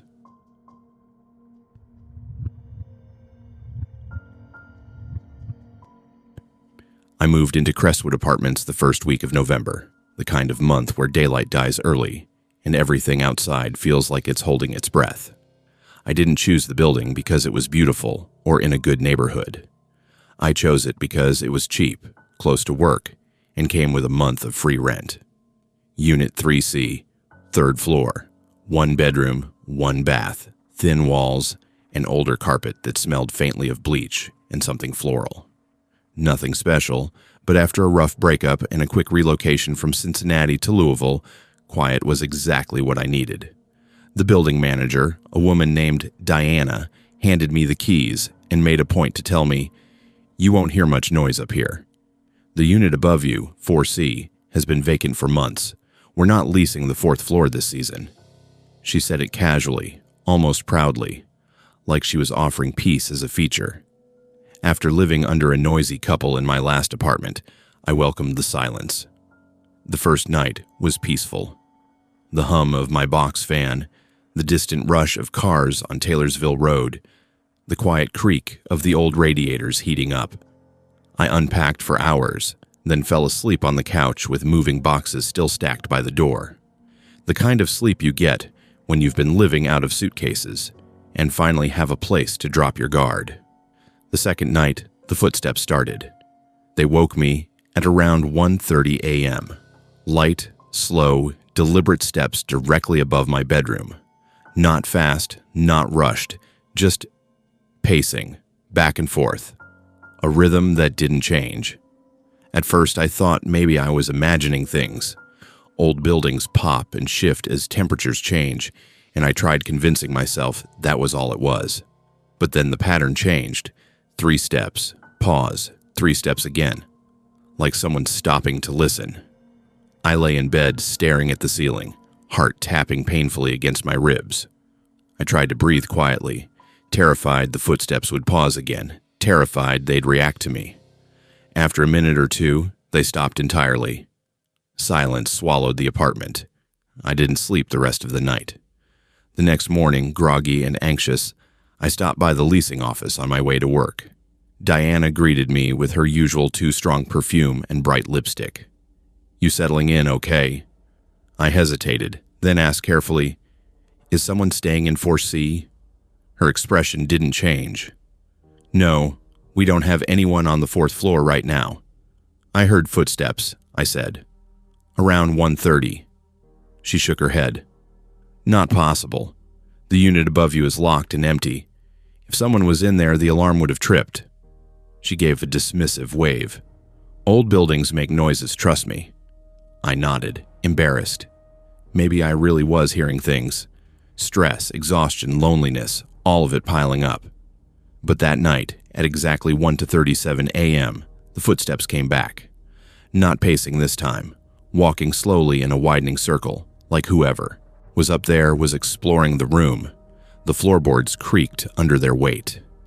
Then the steps moved toward where my bed sat, positioned directly under the ceiling's center beam. They stopped above me.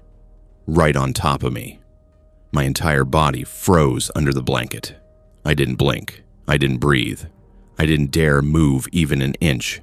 Whoever, or whatever was up, there was standing perfectly still, like they were listening. 30 seconds passed. Then a single, soft sound came through the ceiling. A long, slow exhale. Not a building noise. A breath. My heart slammed so hard I felt the vibration in my teeth. I turned my head away from the ceiling, afraid that somehow they could see through it. I waited, but the breathing didn't continue. No more footsteps, just stillness. At sunrise, I packed a weekend bag and drove to a coworker's house, telling myself I just needed a night away. It worked, temporarily. I slept, ate dinner, watched TV without jumping at shadows. But by Sunday morning, I felt stupid for running from my own apartment. I convinced myself I overreacted. Stress. Nothing more. I returned to Crestwood around 2 p.m. The building was quiet.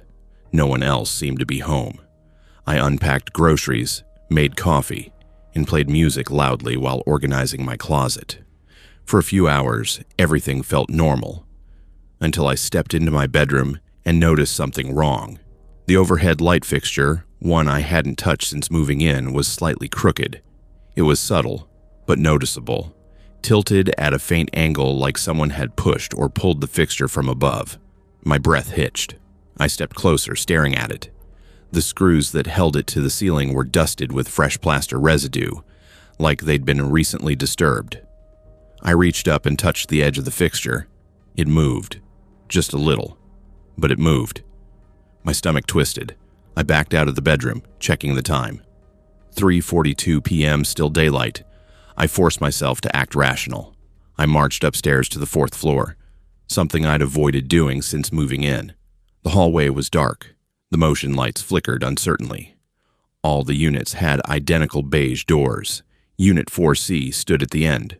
I approached slowly, listening for any movement inside. Nothing. I knocked lightly. No answer.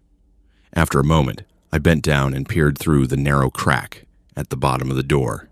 I expected darkness, dust, an empty floor. Instead, I saw movement. A shadow shifting quietly across the far wall. I jerked backward so fast I hit the opposite wall. My pulse spiked violently. I ran back down the stairs, slammed my door, and double-locked it. Every nerve in my body screamed that I wasn't alone in this building. Not alone in any sense that mattered. That night, I didn't sleep in my bedroom. I dragged my mattress into the living room and positioned it under the farthest corner, away from the overhead light fixture, away from the center beam. It didn't help. The footsteps began at 1:28 a.m., earlier this time, not walking, not pacing, dragging, furniture scraping across the floor directly above my bedroom. Something heavy moved, then lighter movement like someone dragging a chair, then silence. 10 minutes later, I heard it. A faint tapping, rhythmic and slow, right above the living room ceiling. Tap, tap, tap. Each tap synced with the sound of someone breathing. Deep, controlled breaths that didn't sound natural. They were too slow, too measured, too intentional.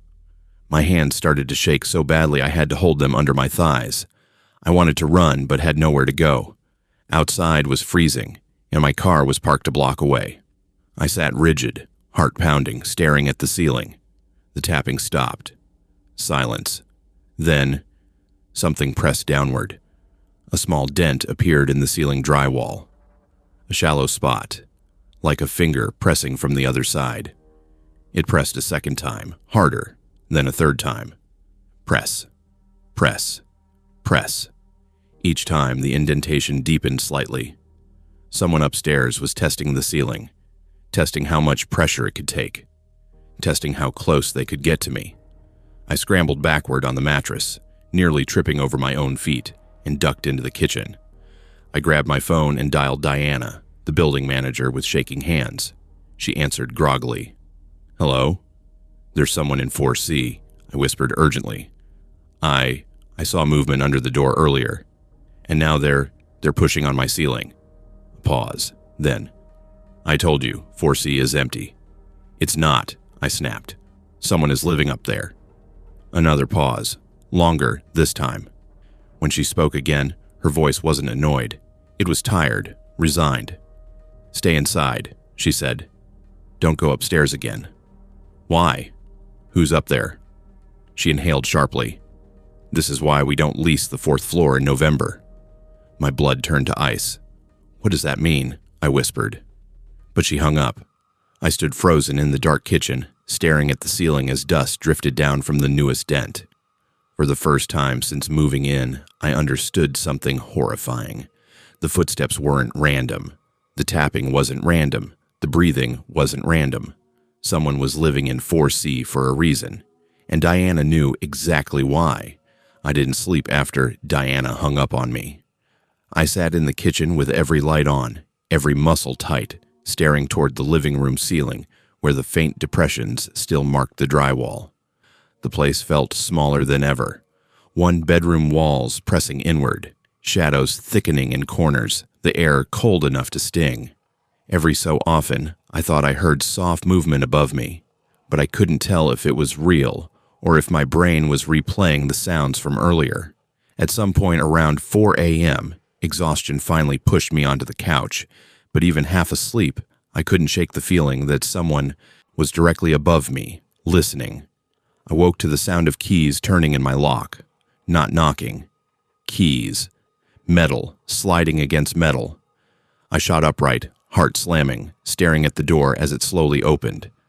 A silhouette stepped inside. For one terrifying heartbeat, I thought it was whoever was living upstairs. But then I recognized the shape. Diana. She stepped in quietly, wearing a thick sweater, her hair pulled back messily. Her eyes were red and tired, like she hadn't slept either. She didn't ask permission. She just walked in and shut the door behind her. "Get dressed," she said, voice soft but tense. "We're going upstairs." "No," I whispered immediately. "Absolutely not." She turned to me, and the expression on her face wasn't negotiable. It was something closer to fear-shaped responsibility. "We don't have a choice." "Why?" I demanded. "What is going on up there?" Diana motioned for me to lower my voice. "If you've been noticed, we need to handle it now, before it escalates." "Noticed by who?" I said. "Who is living in 4C? She closed her eyes for a moment, like the words physically hurt her. "Put on your shoes." I wanted to run, leave the building, drive anywhere else. But something in her voice told me running wasn't an option anymore.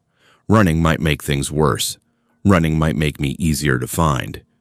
So I got up, hands shaking, and followed her into the hallway. The building was silent. Too silent for 7 a.m. The 4th floor stairwell door groaned as she opened it, and the sound echoed like a warning. With every step upward, the air grew colder, thick with the smell of old dust and something faintly metallic. When we reached the 4th floor landing, Diana paused and looked at me. "Stay behind me. Don't speak unless I tell you, and don't look inside unless I say so." My throat tightened. "Why?" She stared at the closed door of Unit 4C. "Because he doesn't like being seen." My pulse spiked painfully. "He?" Diana didn't answer. She walked slowly down the hall, each step measured. I stayed directly behind her, trying to control my breathing, terrified the person inside could hear every shaky exhale. The closer we got to 4C, the more wrong the air felt. Heavy, stale, almost damp. Diana unclipped a ring of keys. Then she unlocked the door. The second the door cracked open, a stench hit me.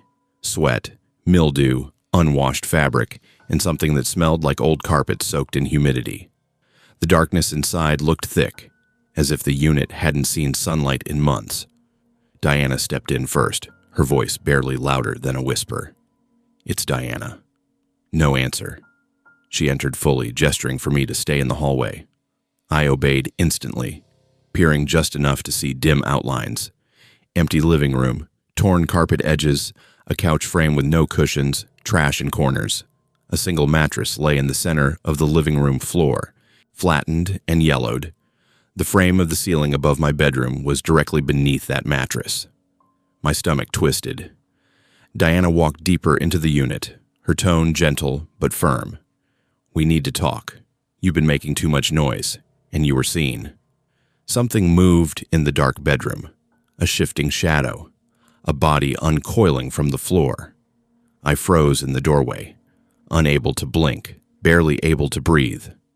The shape was male, thin, too thin, with limbs that moved stiffly as if he hadn't used them properly in days. His clothes hung loosely. His hair was long and unkempt, covering parts of his face. He didn't step into full view, just hovered in the darkness, like he was deciding whether we were worth acknowledging. Diana kept her voice calm. "You weren't supposed to disturb him." My heart hammered. "Me? Why me?" The shadow tilted slightly, head cocking as if he recognized my voice. Diana shot me a warning look. "Don't talk." She turned back toward the man in the dark. "He knows now. We can't ignore it." A whisper drifted out of the bedroom, soft, high, almost childlike. "You moved." My breath hitched. The whisper was directed at me. "You moved rooms." Diana's eyes flashed with urgency. "We can fix this, but you have to stay quiet tonight. No changing rooms again. No calling the office in the middle of the night. No. Resisting." My hands started to tremble uncontrollably. "What does he want?" I whispered. Diana closed her eyes. To listen. The man in the dark shifted closer. I saw his outline more clearly.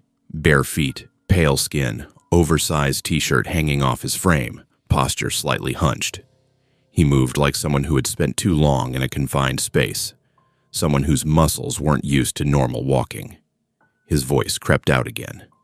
"Your ceiling is thin." Diana stepped between me and the darkness. "Not today. Not with him here." I had no idea what that meant. I didn't want to know. She guided me backward into the hallway, shutting the door firmly behind her. Her hands shook slightly. "Go downstairs. Pack what matters. Not everything, just essentials." I stared at her. "Diana, what is he? Why is he here? Why does he live above me?" Diana didn't answer immediately. She rubbed her forehead like she had a migraine. "He's not supposed to interact. He's supposed to stay quiet. But you heard him. And he heard you. And that's a problem for everyone." I shook my head. "This is insane. Call the police." "No," she said sharply. "Do not call the police." "Why not?" "Because he's been here longer than I have," she snapped. "Longer than any tenant. He doesn't have records. He doesn't exist on paper, and he doesn't leave." Each word hit me like a blow. "What do you mean he doesn't leave?" Diana looked up, eyes hollow with something like guilt. "He was here before Crestwood was Crestwood, before the company bought it, before I got the job. They let him stay as long as he didn't bother tenants. They called him a boarder, an unofficial occupant, a leftover." I felt sick. "He lives in November," she continued quietly. "Only in November. He moves differently. He listens to the structure, to the building, to the people beneath him. If you stay quiet, he loses interest. But you made noise. You moved rooms. You got his attention." My pulse pounded in my ears. What happens if he gets attention? Diana didn't respond with words. She just put her hand on my back and turned me toward the stairs. "Pack. Now." I bolted downstairs. Every shadow felt like it was listening. Every floorboard felt alive. I packed a small duffel in under 3 minutes. Laptop, charger, clothes, toothbrush. I avoided the bedroom entirely. The crooked light fixture felt like an eye. When I zipped the bag, the apartment above me creaked loudly.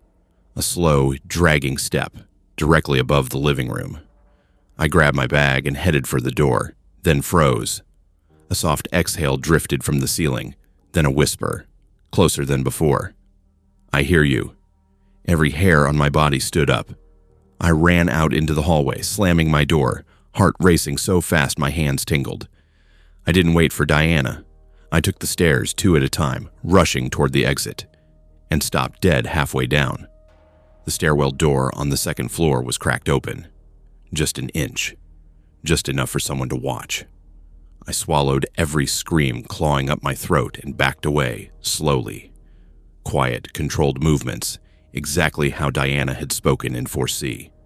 The door eased shut. No footsteps followed. I fled to the lobby, lungs burning, collapsing onto one of the wooden benches as panic throbbed in my chest. Minutes dragged on. 10, 20. Finally, Diana came down the stairs, pale and shaking herself. "Come on," she said. "You're staying with me tonight." I followed her out to the parking lot, gripping my bag like a lifeline. But as we walked toward her car, I stopped. My car. My old Honda Civic. Its windshield had a strip of something caught under the wiper. No, not something. Fabric. I stepped closer, chest tightening. A piece of torn mattress cloth. The same color as the one in 4C. The same texture, the same pattern. Placed carefully, deliberately. Diana grabbed my arm. "Don't touch it, just get in the car." We drove away from Crestwood. I kept looking back at the dark building, expecting to see someone standing in one of the fourth-floor windows. But the windows were black. Empty. Diana didn't speak until we were halfway across town. "You need to understand something," she said quietly. "He follows attention. If you draw his attention, he doesn't let go." My voice shook. "What does he want?" She stared at the road. Finally, she whispered, "He wants the person beneath him." My chest tightened, painfully. "Beneath him?" Diana nodded slowly. "Whoever lives under his unit. Always the one beneath. Always the one he listens to." I felt cold all over. "He's not tracking you because of what you did," she said. "He's tracking you because of where you sleep." I swallowed hard. "Then, what happens now?" Diana pulled onto a side street, parked in front of her townhouse, and turned to me. "You find somewhere else to live," she said. "Somewhere far. Somewhere without upstairs neighbors." "What about him?" I whispered. Diana looked at me with the kind of pity that felt like a knife. "He'll stay in 4C, she said softly. "Until next November." I exhaled shakily, relief washing through me. But then she added, "But he's already heard your breathing, your footsteps, your voice." She looked down at her hands, shaking. "You need to hope that's not enough to make him follow."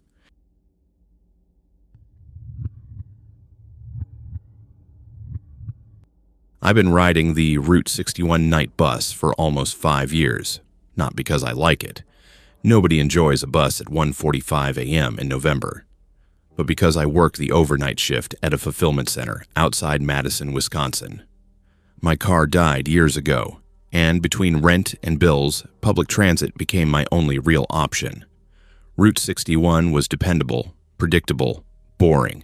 Same driver every night, same flickering lights, same 3 passengers. The old woman with grocery bags, the college kid who always fell asleep, and the manager from the gas station on 12th who smelled like fryer oil. But on November 2nd of last year, the routine changed.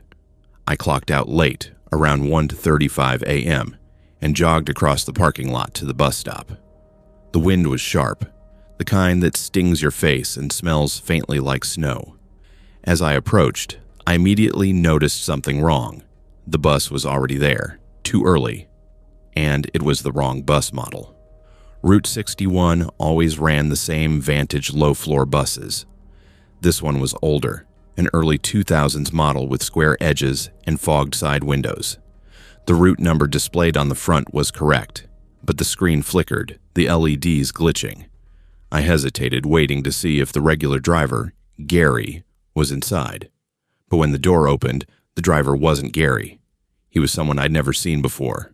A tall man, lean, wearing a uniform that didn't fit right. Shirt sleeves too long, jacket too tight. His cap was low, shadowing his eyes. He didn't speak. He didn't nod. He didn't even look directly at me. He just waited for me to get on. Something about him made a knot form in my stomach. I stepped up slowly, scanning the bus. It was completely empty. No plastic bags rustling, no college kid slumped over headphones, no gas station manager covered in chicken grease. Just silence. I tapped my bus card against the reader. It didn't beep. It didn't light up. The driver didn't react, didn't acknowledge it, didn't ask for fares. He simply shut the door once I sat down. The bus pulled away from the curb. I tried rationalizing it. Substitute driver, malfunctioning equipment, low ridership. But something felt off from the second the wheels rolled. The bus didn't follow the usual route. Instead of turning left onto Parkside, it went straight, then right, then through back streets where Route 61 never went. I leaned forward. "Hey, this isn't the right way." The driver didn't respond. "Sir?" He lifted one hand, slowly, and tapped the side of his neck. I froze. He was wearing an earpiece, not a normal one. The kind police wear, the kind security contractors wear, the kind with a coiled clear wire. He lowered his hand and kept driving, making turns that led us deeper into an industrial area, not toward downtown. Every instinct in me screamed to pull the stop cord, but something told me he wouldn't stop even if I pulled it. The cord above my seat dangled, uselessly. The strip light that usually signaled stop requested was dark. I checked my phone to track our location. No signal. Not weak signal. No service. 0 bars. Route 61 always had service. Always. I got up from my seat, walked toward the front. "I need to get off." The driver's voice was calm, quiet, wrong. "Sit back down." I froze mid-step. Not because of the words, because of the voice. It wasn't a normal speaking voice. It sounded like he was reciting something from memory, like the phrasing was practiced. I stepped back slowly. "Where are you taking me?" The driver didn't answer. He made a left turn into an area completely unfamiliar. Chain-link fences, warehouses, dark loading docks. No streetlights, no traffic. My breath caught. This wasn't a bus route. This wasn't even a public access road. I reached for my phone again, but the screen glitched, flickered once, then went black. Dead. Completely dead. My stomach dropped. The driver murmured something under his breath. At first, I thought he was talking to me. Then I realized he was talking into the earpiece. "They're aware." I stumbled back into a seat. Who is aware? Of what? I scanned the bus again and noticed something new. There were smudges on several seats. Dark, dirty smears, like someone with filthy hands had gripped the edges. On the floor near the back, I saw a single laminated card. I slid my foot under the seat to pull it closer. When I picked it up, my blood ran cold. It was a transit employee ID badge, Gary's photo, Gary's name, Gary's route number. But the badge was cracked, bent, and smeared with something I didn't want to identify. I shot to my feet and rushed to the front. "Where is Gary?" The driver didn't look at me, didn't flinch, didn't react. He only said one thing in the same calm voice. "Not available." My pulse hammered. I grabbed the metal bar behind the driver's seat. "Stop the bus." He repeated it. Same tone, same cadence. "Sit back down." I said, "Stop the..." His head turned toward me. Slowly. Too slowly. And for the first time, I saw his eyes. They were calm. Completely calm. Empty in the way people look when their emotions have been trained out of them. "You're on the November route," he said. That sentence hit me like physical force. What does that mean? The driver didn't answer. He stopped the bus abruptly at a darkened intersection with no visible road signs. He put it in park. He didn't look at me. He didn't speak. He just said into the earpiece, "Stop A, 1 acquired." Then he turned off the interior lights. The bus went completely dark. I stumbled back instinctively, and when my eyes adjusted, I realized something that made every hair on my body stand upright. We weren't alone. A man was sitting 2 rows behind me. I hadn't seen him board. I hadn't heard him move. But he was there now, facing forward, hands on his knees, head tilted in an unnatural stillness. No breathing sound, no shifting, just presence. He whispered something I'll never forget. "Next stop is yours." I backed toward the front, pulse exploding, but the bus door was still shut, driver still staring ahead. The man behind me whispered again, "You shouldn't have gotten on. Not tonight." My voice cracked. "Who are you?" He exhaled slowly. "I was the one before you." Before I could ask what that meant, the bus door hissed open. but no one boarded. No one exited. The driver said softly, "Route continues." He looked at me through the rearview mirror, eyes perfectly still. "You're on it now." The bus pulled away. Deeper into the dark. Deeper into the industrial grid. Deeper into whatever November route meant. And the man behind me whispered one final warning. "They don't let people off."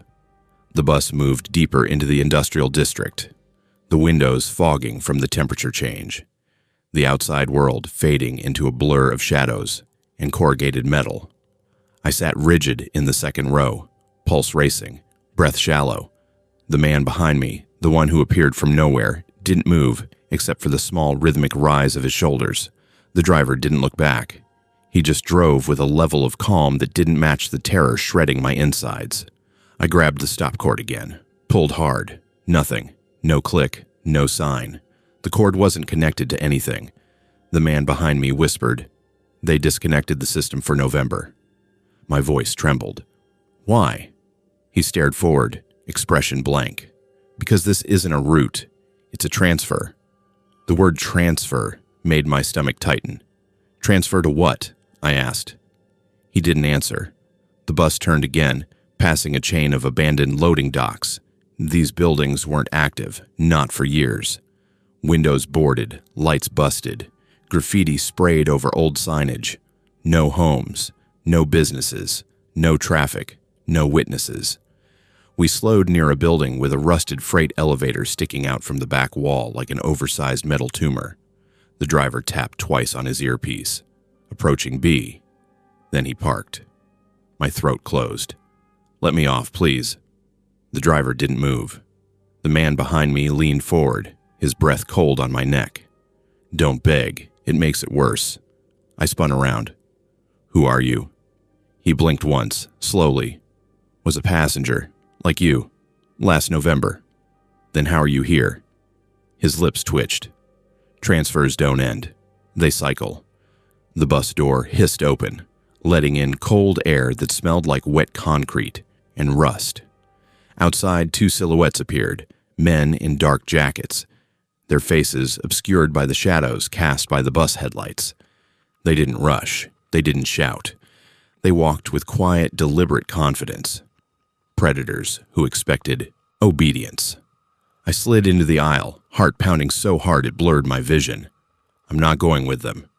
The man behind me looked sad. "Everyone goes with them." The two figures stood just outside the bus door, not boarding, waiting. One held a clipboard. The other held a flashlight he kept pointed at the ground, not at us. The driver said calmly, "Next." My lungs seized. They meant me. The clipboard man murmured something I didn't catch. The driver gestured in a small motion, barely noticeable, toward me. I backed away. "No." The driver didn't raise his voice. "Come forward." "No," I repeated, frantic. The man behind me, whisper growled, "Sit down." I didn't. I turned and sprinted down the aisle toward the back exit, only to find the door was chained shut from the inside. Chains, wrapped tight, padlocked. Old rust, old blood. The man behind me rose from his seat. His voice softened. "Don't make them drag you." I stared at him, shaking. "Why? Why do they take people?" He paused, looking for the right words. "They don't take everyone. Only night workers, solitary riders, people whose routines don't get noticed." His eyes darkened. "People the city won't miss for weeks." The clipboard man entered the bus. He scanned the interior slowly, calm, unhurried, and then his eyes landed on me. He read from the clipboard, my name, my full name, my home address, my workplace, my shift hours, my emergency contact. My blood ran ice cold. He spoke in a monotone, like he'd memorized it. "Confirmed." I shook violently. "No, how do you even have that?" Another step forward, calm, patient, certain. I stumbled backward until I hit the rear wall of the bus. The second man boarded, still shining the flashlight at the floor. He approached with methodical slowness, boots hitting the aisle rubber with soft thuds. The man behind me whispered, "This is B. If you go now, it's quick," I snapped. "Why aren't they taking you? You're sitting right here." His expression didn't change. "They did take me." "What does that mean?" He lifted his hand slightly. They shook, not with fear, with tremors. He showed me the inside of his wrist. A faint number, faded ink, a stamp, a tag, not a tattoo, a processing mark. I stared in horror. "What did they do to you?" Everything seemed to drain out of his face. "They kept me. Then they brought me back. Some transfers return, some don't." My heart exploded with panic. No, I'm not." I bolted into the aisle, running toward the front door, pushing past the clipboard man. He didn't push back. He simply pivoted, letting me pass because he didn't need to hurry. They had the route. They had the system. They had me. I leapt off the bus into the cold night, only to see a third figure standing behind the open door. A woman, mid-40s, plain clothes, no uniform. Her face was calm, not angry, not menacing, just resigned. She held up a hand. "Don't run. It won't help." I ran anyway. The ground was uneven, gravel crunching under my shoes, my lungs tearing as adrenaline spiked. I sprinted between abandoned warehouses, searching for any light, any open door, any place to hide. The bus engine revved behind me, slow, deliberate. It was following at walking speed, not chasing, escorting. I ducked behind a dumpster, gasping for air. The industrial complex was a labyrinth of metal staircases, broken windows, and loading docks. I crouched low, trying to quiet my breathing. A sound sliced through the silence, a click. Then a voice through a distant speaker. "Stop." The driver. One of the men. The woman. No. Too calm. Too even, too automated. A system voice. The speaker repeated, "Stop." A spotlight snapped on from the bus roof, sweeping across the yard in slow arcs. I pressed myself against the dumpster. The spotlight passed, then reversed, then stopped directly on me. Headlights turned, engines rumbled, footsteps approached, not running, not rushing, just coordinated movement, close, closer. Then, a whisper slid behind my ear. "Transfers don't end." I spun around. The man from the bus stood behind me, the one who'd been previously taken, the one who warned me, the one who told me not to beg. He looked different now, eyes hollow, shoulders trembling, like someone fighting an internal command. "Run," he whispered. I staggered back. "You told me not to." I was wrong. Behind him, 3 silhouettes emerged from the darkness. Flashlights, clipboards, calm footsteps. He turned his head slightly, as if listening to something I couldn't hear. "They're calling me back," he rasped. "I can't resist long." He grabbed my shoulder suddenly, urgently. "Run toward the water tower. There's a fence breach. Go, go." I sprinted toward the tower, dodging rusted poles and broken pallets. The spotlight snapped away, focusing on the man instead of me. He screamed, not in pain, in defiance. A scream of someone breaking a rule he was never supposed to break. I didn't look back. I reached the fence. The breach was real. I squeezed through, ripping my jacket. My hands bled. I ran across an empty field, collapsing behind a pile of old tires. The bus didn't follow now. The spotlight stayed focused on where the man had screamed. Voices murmured. Then, a single gunshot. Silence. My stomach twisted violently. He hadn't been helping me because he wanted to. He'd been helping me because he didn't want to go back. I crawled farther through the field until I found a road, cracked asphalt, overgrown edges. I ran until my legs gave out, then walked until I saw headlights. Not the bus. A pickup truck. The driver slowed. "You okay?" "Jesus, you look like you saw a ghost." I opened my mouth, then closed it. No one would believe me. No one would go back to that yard. No one would fight a system designed to erase night workers. He drove me to a gas station. I stayed there until dawn, calling in sick, hands shaking so badly I could barely hold the phone. When the first day shift bus came, I boarded it. Normal seats, normal passengers, normal driver, no whispers, no clipboard, no hollow eyes. I avoided the Route 61 night bus entirely after that, walked home when I had to, changed jobs within 2 weeks.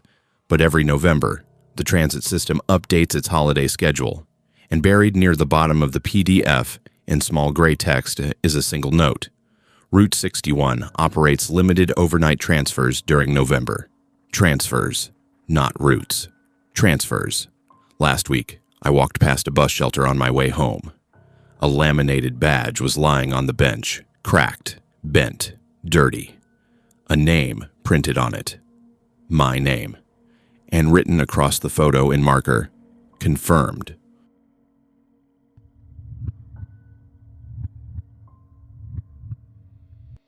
I moved into the Briar Ridge townhouse complex in early November, a rushed decision after my former landlord sold the old duplex without warning.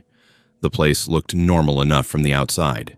Tidy sidewalks, trimmed hedges, identical beige units lined up like teeth in a jaw. But inside my unit, something felt off from the moment I stepped in. Every room smelled faintly like cold cement, not mold, not mildew, just cement, like the place had been sealed shut for a long time. My real estate agent, Julia, gave a quick tour and kept glancing at her watch. I remember asking about the basement door, an ugly gray steel one in the hallway between the kitchen and the stairs. She barely looked at it. "Oh, that's locked. Maintenance access only. Don't worry about it." Then she changed the topic immediately, practically speed-running the rest of the walkthrough. That should have been my first warning. The second came that night. Around 2:30 a.m., I woke up freezing. Not shivering cold, paralysis cold, like someone had opened a walk-in freezer. I climbed out of bed, wrapped myself in a hoodie, and walked downstairs to check the thermostat. But the second my foot landed on the bottom stair, I stopped. The basement door was open, not wide, not swinging, just open enough that I could see the blackness behind it. I stared at it, heart thudding. Julia insisted it was locked. It had been locked earlier. I'd tried it myself. I stepped closer. The air coming from the gap was ice cold and stale. I pushed the door gently, just enough to see inside. A concrete staircase led down, steep and narrow.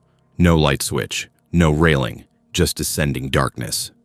I closed the door quickly, locked it again, and told myself it must have been faulty. A loose latch, old frame, something logical. But as I walked away, something scraped behind the door. Once, slow, deliberate, like fingers dragging across cement. I didn't sleep the rest of the night. The next morning, I called the leasing office to ask for repairs. The woman on the phone, her name tag said Zoe the day I picked up keys, paused too long before answering. "We'll send someone out," she said, voice tight. "Today." But no one came. That night, the house felt colder again. The basement door stayed shut. But around 1 a.m., I heard quiet shifting beneath the floor. Soft thumps. A dragging sound. Something tapping lightly against the underside of the hallway. Not rats, not pipes. Movement. Human movement. Still, I tried to rationalize it. New house, echoes, insulation issues. Anything but the truth creeping under my skin. The next day, I caught my neighbor watching me through her blinds. A woman in her late 40s with sharp cheekbones and a tired expression. She opened her door the moment I stepped outside to grab a package. "You're in Unit 12?" she asked abruptly. "Yeah," I said. "Just moved in." Her eyes tightened almost imperceptibly. "Tell me something. Did you open the door?" I froze. "What door?" She lifted her chin slightly toward my house. "The one they tell you not to use." My chest tightened. "It was open when I came downstairs last night." Her face drained of color. She stepped closer, lowering her voice. "Listen to me. Don't touch it again. And don't go down there, no matter what you hear." I forced a laugh. "It's just a basement." She didn't smile back, not even close. "That's not a basement." Before I could ask what she meant, she turned and shut her door. That entire day, I couldn't stop thinking about her words. It's not a basement. What did that mean? What else would be under a townhouse? I decided to test something.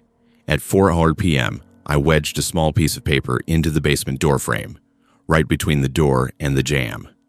If the door opened, even an inch, the paper would fall.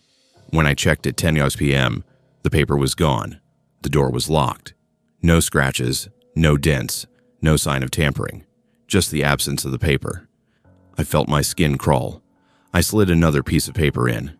This time, I taped a tiny GoPro to the hallway console table, angled directly at the door. I turned it on, set it to continuous recording, and went upstairs. I lay in bed staring at the wall waiting for something. Anything. Around 2:14 a.m., it came. A soft metallic click, then a slow, careful creak. I tiptoed to the stairs and listened. Another sound. Something moving up the concrete steps. Slowly, slowly, slowly. I grabbed a flashlight and turned it on. The basement door was shut. I rushed downstairs, hands shaking, and grabbed the GoPro. The video file was still running, but when I opened the clip, my stomach dropped. The camera glitched for exactly 6 seconds. A chunk of footage corrupted in the middle of the night. The missing section started the moment I heard the click, and ended the moment I heard the door creak shut. I replayed it over and over. Right before the glitch, the frame captured something small but horrifying. The basement door latch moved from the inside. Not violently, not forced, just lifted, like someone who knew exactly how to open it quietly. I didn't sleep at all. By morning, the freezing smell had seeped into the kitchen, like wet stone, like underground. I walked outside to clear my head and found the neighbor. Her name was Carla, standing by my mailbox, arms crossed, eyes hollow. "You need to leave," she said bluntly. "What is going on?" I asked, voice cracking. Her jaw clenched. "Unit 12 wasn't supposed to be rented again. You're the first tenant since—" She cut herself off, blinking rapidly. "Since what?" I demanded. She shook her head. "I can't tell you." "You already started," I snapped. Carla stepped closer, lowering her voice. "They made a deal with the county. Your unit sits on top of—" She swallowed hard. "On top of what?" She leaned in. "Storage." My blood ran cold. "Storage for what?" Carla's eyes filled with a fear I hadn't seen on anyone's face. Not even in horror videos, not even in true crime reenactments. "Not what?" she whispered. "Who?" My breath caught. Before I could speak, a loud bang came from inside my townhouse. Carla flinched so hard she grabbed my arm. Together, we stared at the front door. Another bang, lower this time, from under the floorboards. Then, a slow drag, a deliberate scrape. Something heavy shifting directly below Unit 12. Ice raced through my veins. Carla squeezed my arm, voice trembling. "He doesn't like when someone new lives above him." I stared at her. "Who is he?" Carla's lips trembled. "The man they never moved." My heartbeat exploded. "What do you mean never moved? Who the hell is under my house?" She backed away, eyes glistening. "I shouldn't have told you. If they find out—" I grabbed her wrist. "Tell me—" She yanked free, shaking her head violently. "Listen carefully. At night, you'll hear him. He's been down there so long he knows every sound in that unit. Don't respond, don't talk to him, don't acknowledge." A deafening slam hit the basement door from inside. Carla stiffened, her eyes filled with terror. "Oh God," she whispered. "He heard me."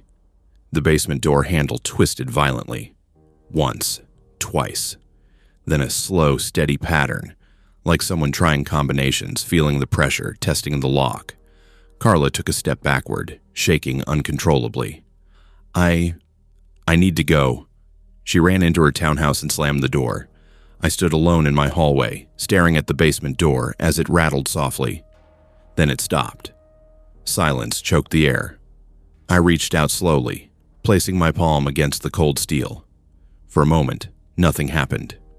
Then, a knock, not loud, not angry. A soft, deliberate knock from the other side. And a voice, raspy, close, unmistakably human, whispered, "I know you're home." The soft knock from the other side of the basement door froze every muscle in my body. I couldn't breathe, couldn't think, couldn't move. The voice that followed was so close, so intimate, it felt like someone whispering directly into my ear. "I know you're home." I stumbled backward, nearly tripping over the hallway rug. For a moment, I considered running outside to Carla's unit, but the sound of her terrified voice earlier replayed in my mind, her words shaking with guilt, fear, and something worse, resignation. He doesn't like when someone new lives above him. The basement door rattled again, softer this time, as if whoever, or whatever was behind it, was testing how far the lock would give. The cold smell grew stronger. Not just cement now, something else, something old, stale, inhuman. Then the house went silent, completely, unnaturally silent. I slid backward into the living room and grabbed my phone, hands shaking so violently I dropped it twice before unlocking it. 1 bar, no Wi-Fi. The screen flickered, the call button lagged. When I finally dialed 911, the phone froze for a full second, then 2. Then, call failed. I tried again. Call failed. Call failed. Call failed. The walls felt like they were leaning inward. I didn't know where to go. Upstairs felt like a trap. Outside meant exposing myself to whatever might be climbing those stairs. Then I remembered Carla's warning. Don't respond. Don't talk to him. Don't acknowledge anything he does. I forced myself silent again, crouched low behind the couch, trying to control my breathing. At 2:41 a.m., the house temperature dropped so suddenly my breath came out in white clouds. Another sound, a scrape, a drag, slow rhythmic movement coming from directly beneath the living room floorboards. Not footsteps, a crawl. He was right beneath me. I covered my mouth, trying not to scream. He moved slowly, not with the frantic energy of an animal, but with the steady, confident rhythm of someone who had been navigating the space for years. At one point, he stopped directly below where I sat. The wood creaked. Something pressed upward. I couldn't move. I couldn't blink. Then, a whisper rose from below the floorboards. Not angry, not loud. Quiet, curious. New weight. I nearly fainted. The creeping pressure moved again, dragging across the subfloor, making its way toward the hall. I crawled to the far wall, staying low, moving behind the furniture so nothing cast a visible shadow from the windows. The scraping stopped at the exact spot beneath the hallway, right under the basement door. Then came the metallic sound of the inside latch lifting again, slow, careful, precise. I held my breath. One click, another click, then the longer, deeper clack of a heavy internal bolt shifting. Something was unlocking itself from the inside. I looked toward Carla's house. Every light was off. Curtains drawn. No movement. Everyone knew. Everyone stayed quiet. Everyone pretended nothing was happening. The basement door handle pressed downward, slowly but with purpose. The lock held. A soft sigh came from the other side, long and frustrated. Then the handle released. Silence. Until another sound broke it. The unmistakable creach, creach, creach of the basement stairs being climbed. Slow and calculated, as if someone was feeling each step, memorizing the distance, measuring weight. By the fourth step, I realized something horrifying. He wasn't trying to escape. He was mapping the staircase, learning how to climb it quietly. My body felt like stone. I couldn't tear my eyes away from the door. The footsteps stopped 1 step away from the top. 1 single step between him and me. Then, a whisper through the crack. "You don't sleep. That's rude." Tears filled my eyes. I bit down on my hand to stay silent. He shifted on the step. Then again. Listening. Breathing. Waiting for a reaction. The air pressed against the door like he was leaning his forehead on the other side. I crouched there, shaking until the sky lightened to gray. Only when birds began to chirp did the scraping return. Descending the stairs again, quieter now, careful. The basement door lock clicked softly like someone placing something back exactly the way they found it. At 7:02 a.m., sunlight finally touched the living room rug.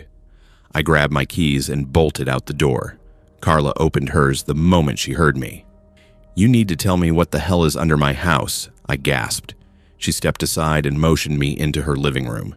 She poured coffee with shaking hands. "What did you hear?" she asked, voice barely steady. I swallowed. "Everything." She exhaled sharply, leaning forward. Unit 12 wasn't supposed to be filled. The county tried sealing that basement 10 years ago, but maintenance kept complaining that it was occupied. They told the leasing office they needed an assessment, but no one wanted to go down there. Her fingers trembled around her mug. The original tenant disappeared, and the one after him. They sealed the basement door from the outside, but they never... She looked at me, eyes haunted. They never removed him. My voice cracked. "Who is he?" Carla's expression hollowed. "No one knows his name, but everyone calls him..." She hesitated. "The dependent." I blinked. "Dependent?" She nodded slowly. "He wasn't living under your unit because he wanted to. He was living there because the previous tenant kept him." My blood ran cold. "Kept him?" Carla stared into space. Someone built that space illegally, modified it, trained him, conditioned him. They created a dependent. Someone who couldn't leave, someone who needed to stay below someone else. I shook my head. "That's insane." "No," she whispered. "It's real.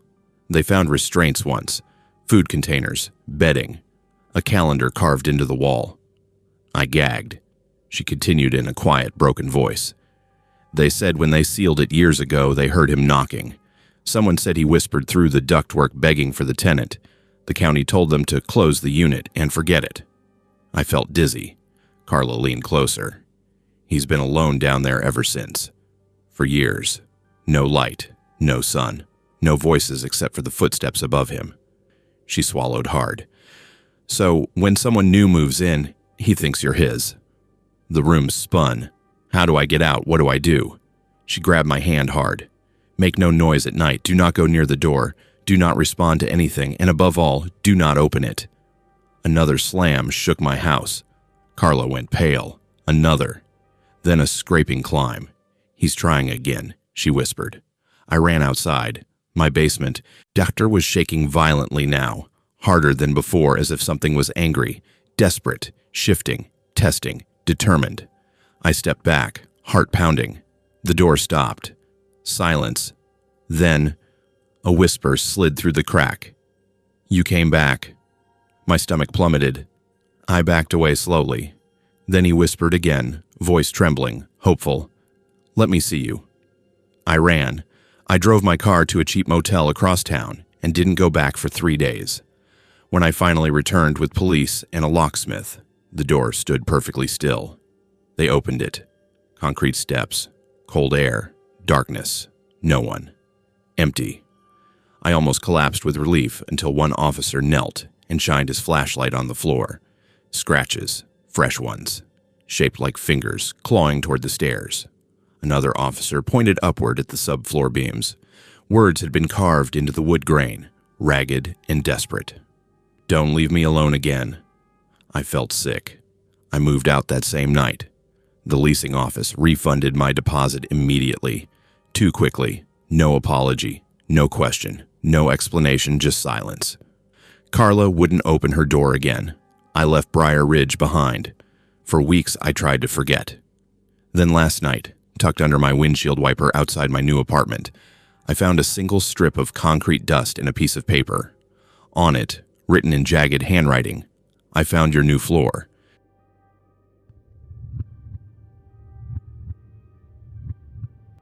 You don't realize how easily a house can erase you until it actually does.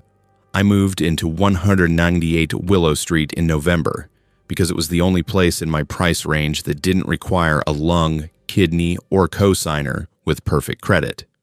The landlord, a tall man named Mr. Harrow, met me at the door with an unsettlingly soft smile, one of those expressions that never touches the eyes. The house was old enough to creak, but new enough to pretend it didn't. 2 bedrooms, long hallway, narrow staircase, thick walls, thicker than a single-family house had any reason to be. At the end of the hallway was a locked door, flat, off-white without a knob, like someone had painted over an exit. I pointed at it. "What's that?" Harrow's smile tightened. "Utility access. Nothing for tenants to worry about." I didn't press. Mistake number 1. The first 3 nights were normal enough. The house was cold, but old houses are cold. The floorboards shifted at weird hours, but wood expands and contracts. My bedroom window rattled in the wind, but storms happen. The 4th night, I woke up at 3:12 a.m. to the sound of breathing inside my closet. Slow, controlled, deep, not air vent breathing, not my imagination in the dark breathing, human breathing. I sat up in bed, heart pounding so violently, it felt like a physical alarm bell. I grabbed my phone, turned on the flashlight, and opened the closet door in a burst of adrenaline. Nothing. Clothes, shoes, boxes. But the breathing hadn't been imagined. I knew that with a bone-deep certainty. It was the kind of sound that enters your awareness before your brain even processes danger. I barely slept the rest of the night. The next morning, I called Harrow. "There's someone in my house." "No," he said calmly. "There isn't. You don't even know what There isn't." The way he said it wasn't dismissive. It was final. And that was mistake number 2. I didn't demand an inspection. I didn't call the police. I didn't leave. Because on day 5, I tried to move out. That was the day I learned I couldn't. I walked into the leasing office with a simple request. "I'm breaking the lease. Something's wrong with the house." Zoe, the secretary, blinked at me like I'd told her the sky turned purple. "You can't break the lease," she said. "I understand there might be a fee, but no." She lifted a paper. "You renewed last year. You're locked in until 2027. My chest tightened. "What are you talking about? I moved in 5 days ago." Her hand hovered near the paper. "Sir, you've lived at 198 Willow since 2019. Check your system again." She turned her monitor. My name, my face, my address. A timeline showing 5 years at Willow Street. Payment history, renewals, my signature. Except it wasn't my signature. I'd know my own handwriting. My vision tunneled. "That's not mine."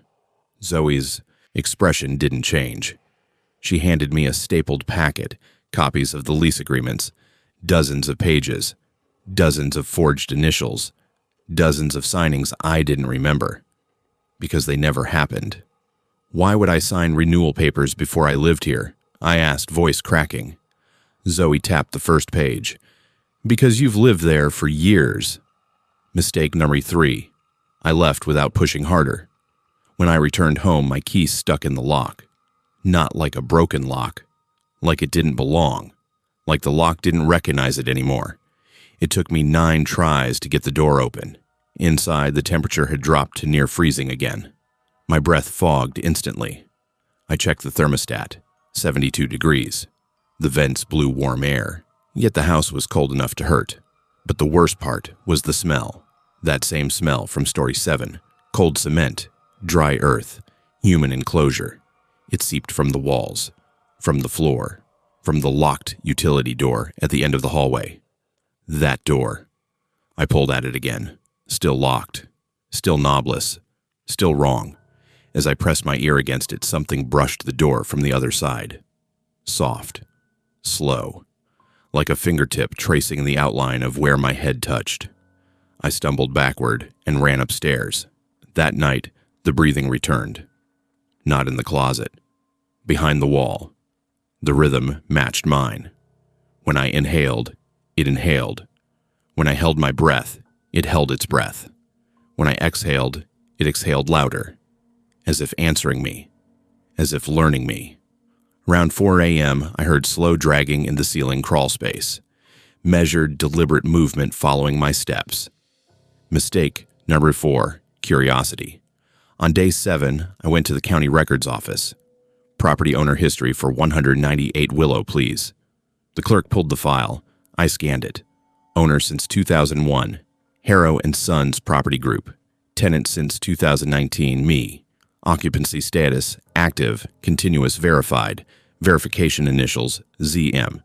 Zoe Marlin, J.H., Julia Harrow, T.H., Thomas Harrow. 2 names I recognized, 1 I didn't. Then I flipped to the last page. A complaint filed in 2017. Subject, banging in walls, breathing in vents. Filed by former tenant, 198. Willow. Below that, tenant reported missing, case closed. I felt sick. When I got home, Harrow was standing in my driveway. He didn't smile this time. "You went to the county," he said quietly. I didn't answer. He stepped closer, voice low. "You don't need to make this difficult." I took a step back. "What is in the house?" His expression remained calm, unreadable. "A dependent." My stomach dropped. "You mean like story 7? "No," he said. "Different house, different system, same purpose." I stared. "What purpose?" "To keep you here." I tried to run inside. Harrow didn't chase. He didn't need to. When I locked the door behind me, the house exhaled. The walls creaked. The air warmed. Then, the utility door at the end of the hallway unlocked. By itself. A soft click. A gentle creak. And a voice. Too close, too familiar, too calm, whispered through the crack. "You finally came home." The utility door creaked open just enough for warm air to leak out. Warm like breath. Like someone had been standing with their face pressed to the other side, waiting for my return. The crack widened by another inch, and a sliver of the darkness behind it seemed to swell forward, like the room was exhaling after being held closed for too long. I stumbled backward into the living room, chest tightening, eyes locked on the shadowed gap. My phone slipped from my hand. My keys fell to the floor. I couldn't move, couldn't blink. The house wasn't cold anymore. It was warm, human warm. The type of warmth that comes from someone else being in the room with you. Then the voice came again, soft, steady, almost relieved. "You finally came home." It was the same voice that had breathed through the walls. The same voice that had matched my inhale. The same voice that whispered through the closet slats and the vents. A voice far too comfortable inside this house. "Who are you?" I asked, breath trembling. A hand slipped into the crack. Pale fingers, thin and steady. The nails were short, clean, unnatural in their stillness. The hand pressed against the doorframe, feeling upward, downward, as if relearning the shape of the exit. The voice whispered, "The one they kept for you." My stomach lurched. "For me?" A soft laugh, hoarse and unused. "Everything here belongs to someone. I belong to you." The hand withdrew. The door eased closed. A click echoed through the hallway. He had shut himself back inside. I backed to the couch, shaking. The silence afterward was suffocating. Every creak felt intentional. Every shift in the air felt like breathing. The house wasn't empty. It had never been empty. I didn't sleep. I didn't sit. I didn't even breathe properly until the sun came up. At 8:12 a.m., I grabbed everything I could, wallet, phone, backpack, and ran out of the house. I didn't lock the door. I drove straight to the leasing office. The glass door was unlocked, but the lights were off. The desk was empty, papers scattered. A single mug, Zoe, half full on the counter. "Hello," I called, stepping inside. Silence. Then a voice behind me. "You shouldn't be here." I turned. Harrow stood inside the office doorway, blocking the exit. He didn't look angry. He looked disappointed, like a parent scolding a child. "You need to go home." My throat tightened. "There's someone in that house." "Yes," he said calmly. "You." "No," I snapped. "Someone else. Behind the walls. Behind the utility door. Someone who knew I was there." Harrow's smile was faint. "He knows you. That's all." "What does that mean?" He stepped forward, lowering his voice. "It means he adapted to you. That's what dependents do. They shape themselves around the person above them." I recoiled. "How long has he been there?" Harrow examined the paperwork on the counter.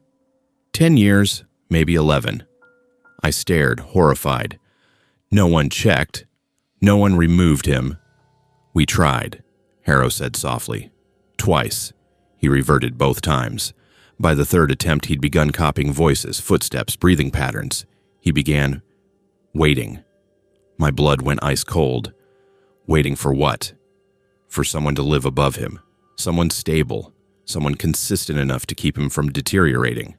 I staggered back. So you trap tenants with fake contracts? Not fake. Harrow's eyes narrowed. Corrected. The house has patterns. We help maintain them. You're insane. No. He looked tired now. I'm realistic. He stepped closer, voice dropping to a whisper. You were chosen because you fit, because you live quietly, because you don't have visitors, because you don't travel, because your income is predictable, because you don't fight. I'm fighting right now. No, he said gently. You're panicking. That's different. I felt the room tilt around me. Harrow opened a drawer and placed a folder on the counter. My name was on the tab. Inside this file, he said calmly, is every signature you have ever made, every renewal, every address history, every tax document, every medical record, every file the county recognizes as yours. I didn't sign any of those. You don't need to sign them, he said simply. You just need to be here. My voice broke. I'm not staying. You already did, he whispered. For years. I backed toward the door, but Harrow didn't move to stop me. You can leave the office, he said, but you can't leave the house. A chill dug into my spine. What does that mean? It means, Harrow said, if you do not return, someone else will have to go down there and calm him, and he doesn't like unfamiliar people. I froze. Harrow looked at me with faint pity. He's been waiting for you for a long time. I bolted out of the office and into my car. My hands shook so violently I dropped the keys twice before jamming them into the ignition. I wasn't going home. I wasn't stepping foot in that house again. I drove until my gas tank warning light came on. Then I booked a motel and stayed there for 3 days. On the 4th morning, someone knocked on my motel door. Twice, calm, patient. I didn't answer. A slip of paper was pushed under the door, my name, my new location, and a single sentence in the same handwriting from the forged lease. You forgot your dependent. I felt the room spin. I pressed my hands to my forehead. Another knock, 3 times, slow, measured, and then, softly, right against the wood, a whisper. I found your new floor. I stumbled backward, slamming into the dresser. My breathing went ragged. Outside, footsteps shifted. Someone dropped something against the bottom of the door. I waited until the footsteps faded away before approaching. I bent down slowly. There, on the motel hallway carpet, was a clump of familiar debris, concrete dust, a scrap of insulation, wood shavings, and a tiny screw, the kind used in utility panels. I stared at it, stomach churning. Then my phone vibrated. Unknown number. A text came through. Don't make me sleep alone again. I dropped the phone. My hands trembled violently. Someone knocked on the motel wall. Not from the hallway. From behind the drywall. From inside the walls. 3 steady taps, then a final whisper. Come home.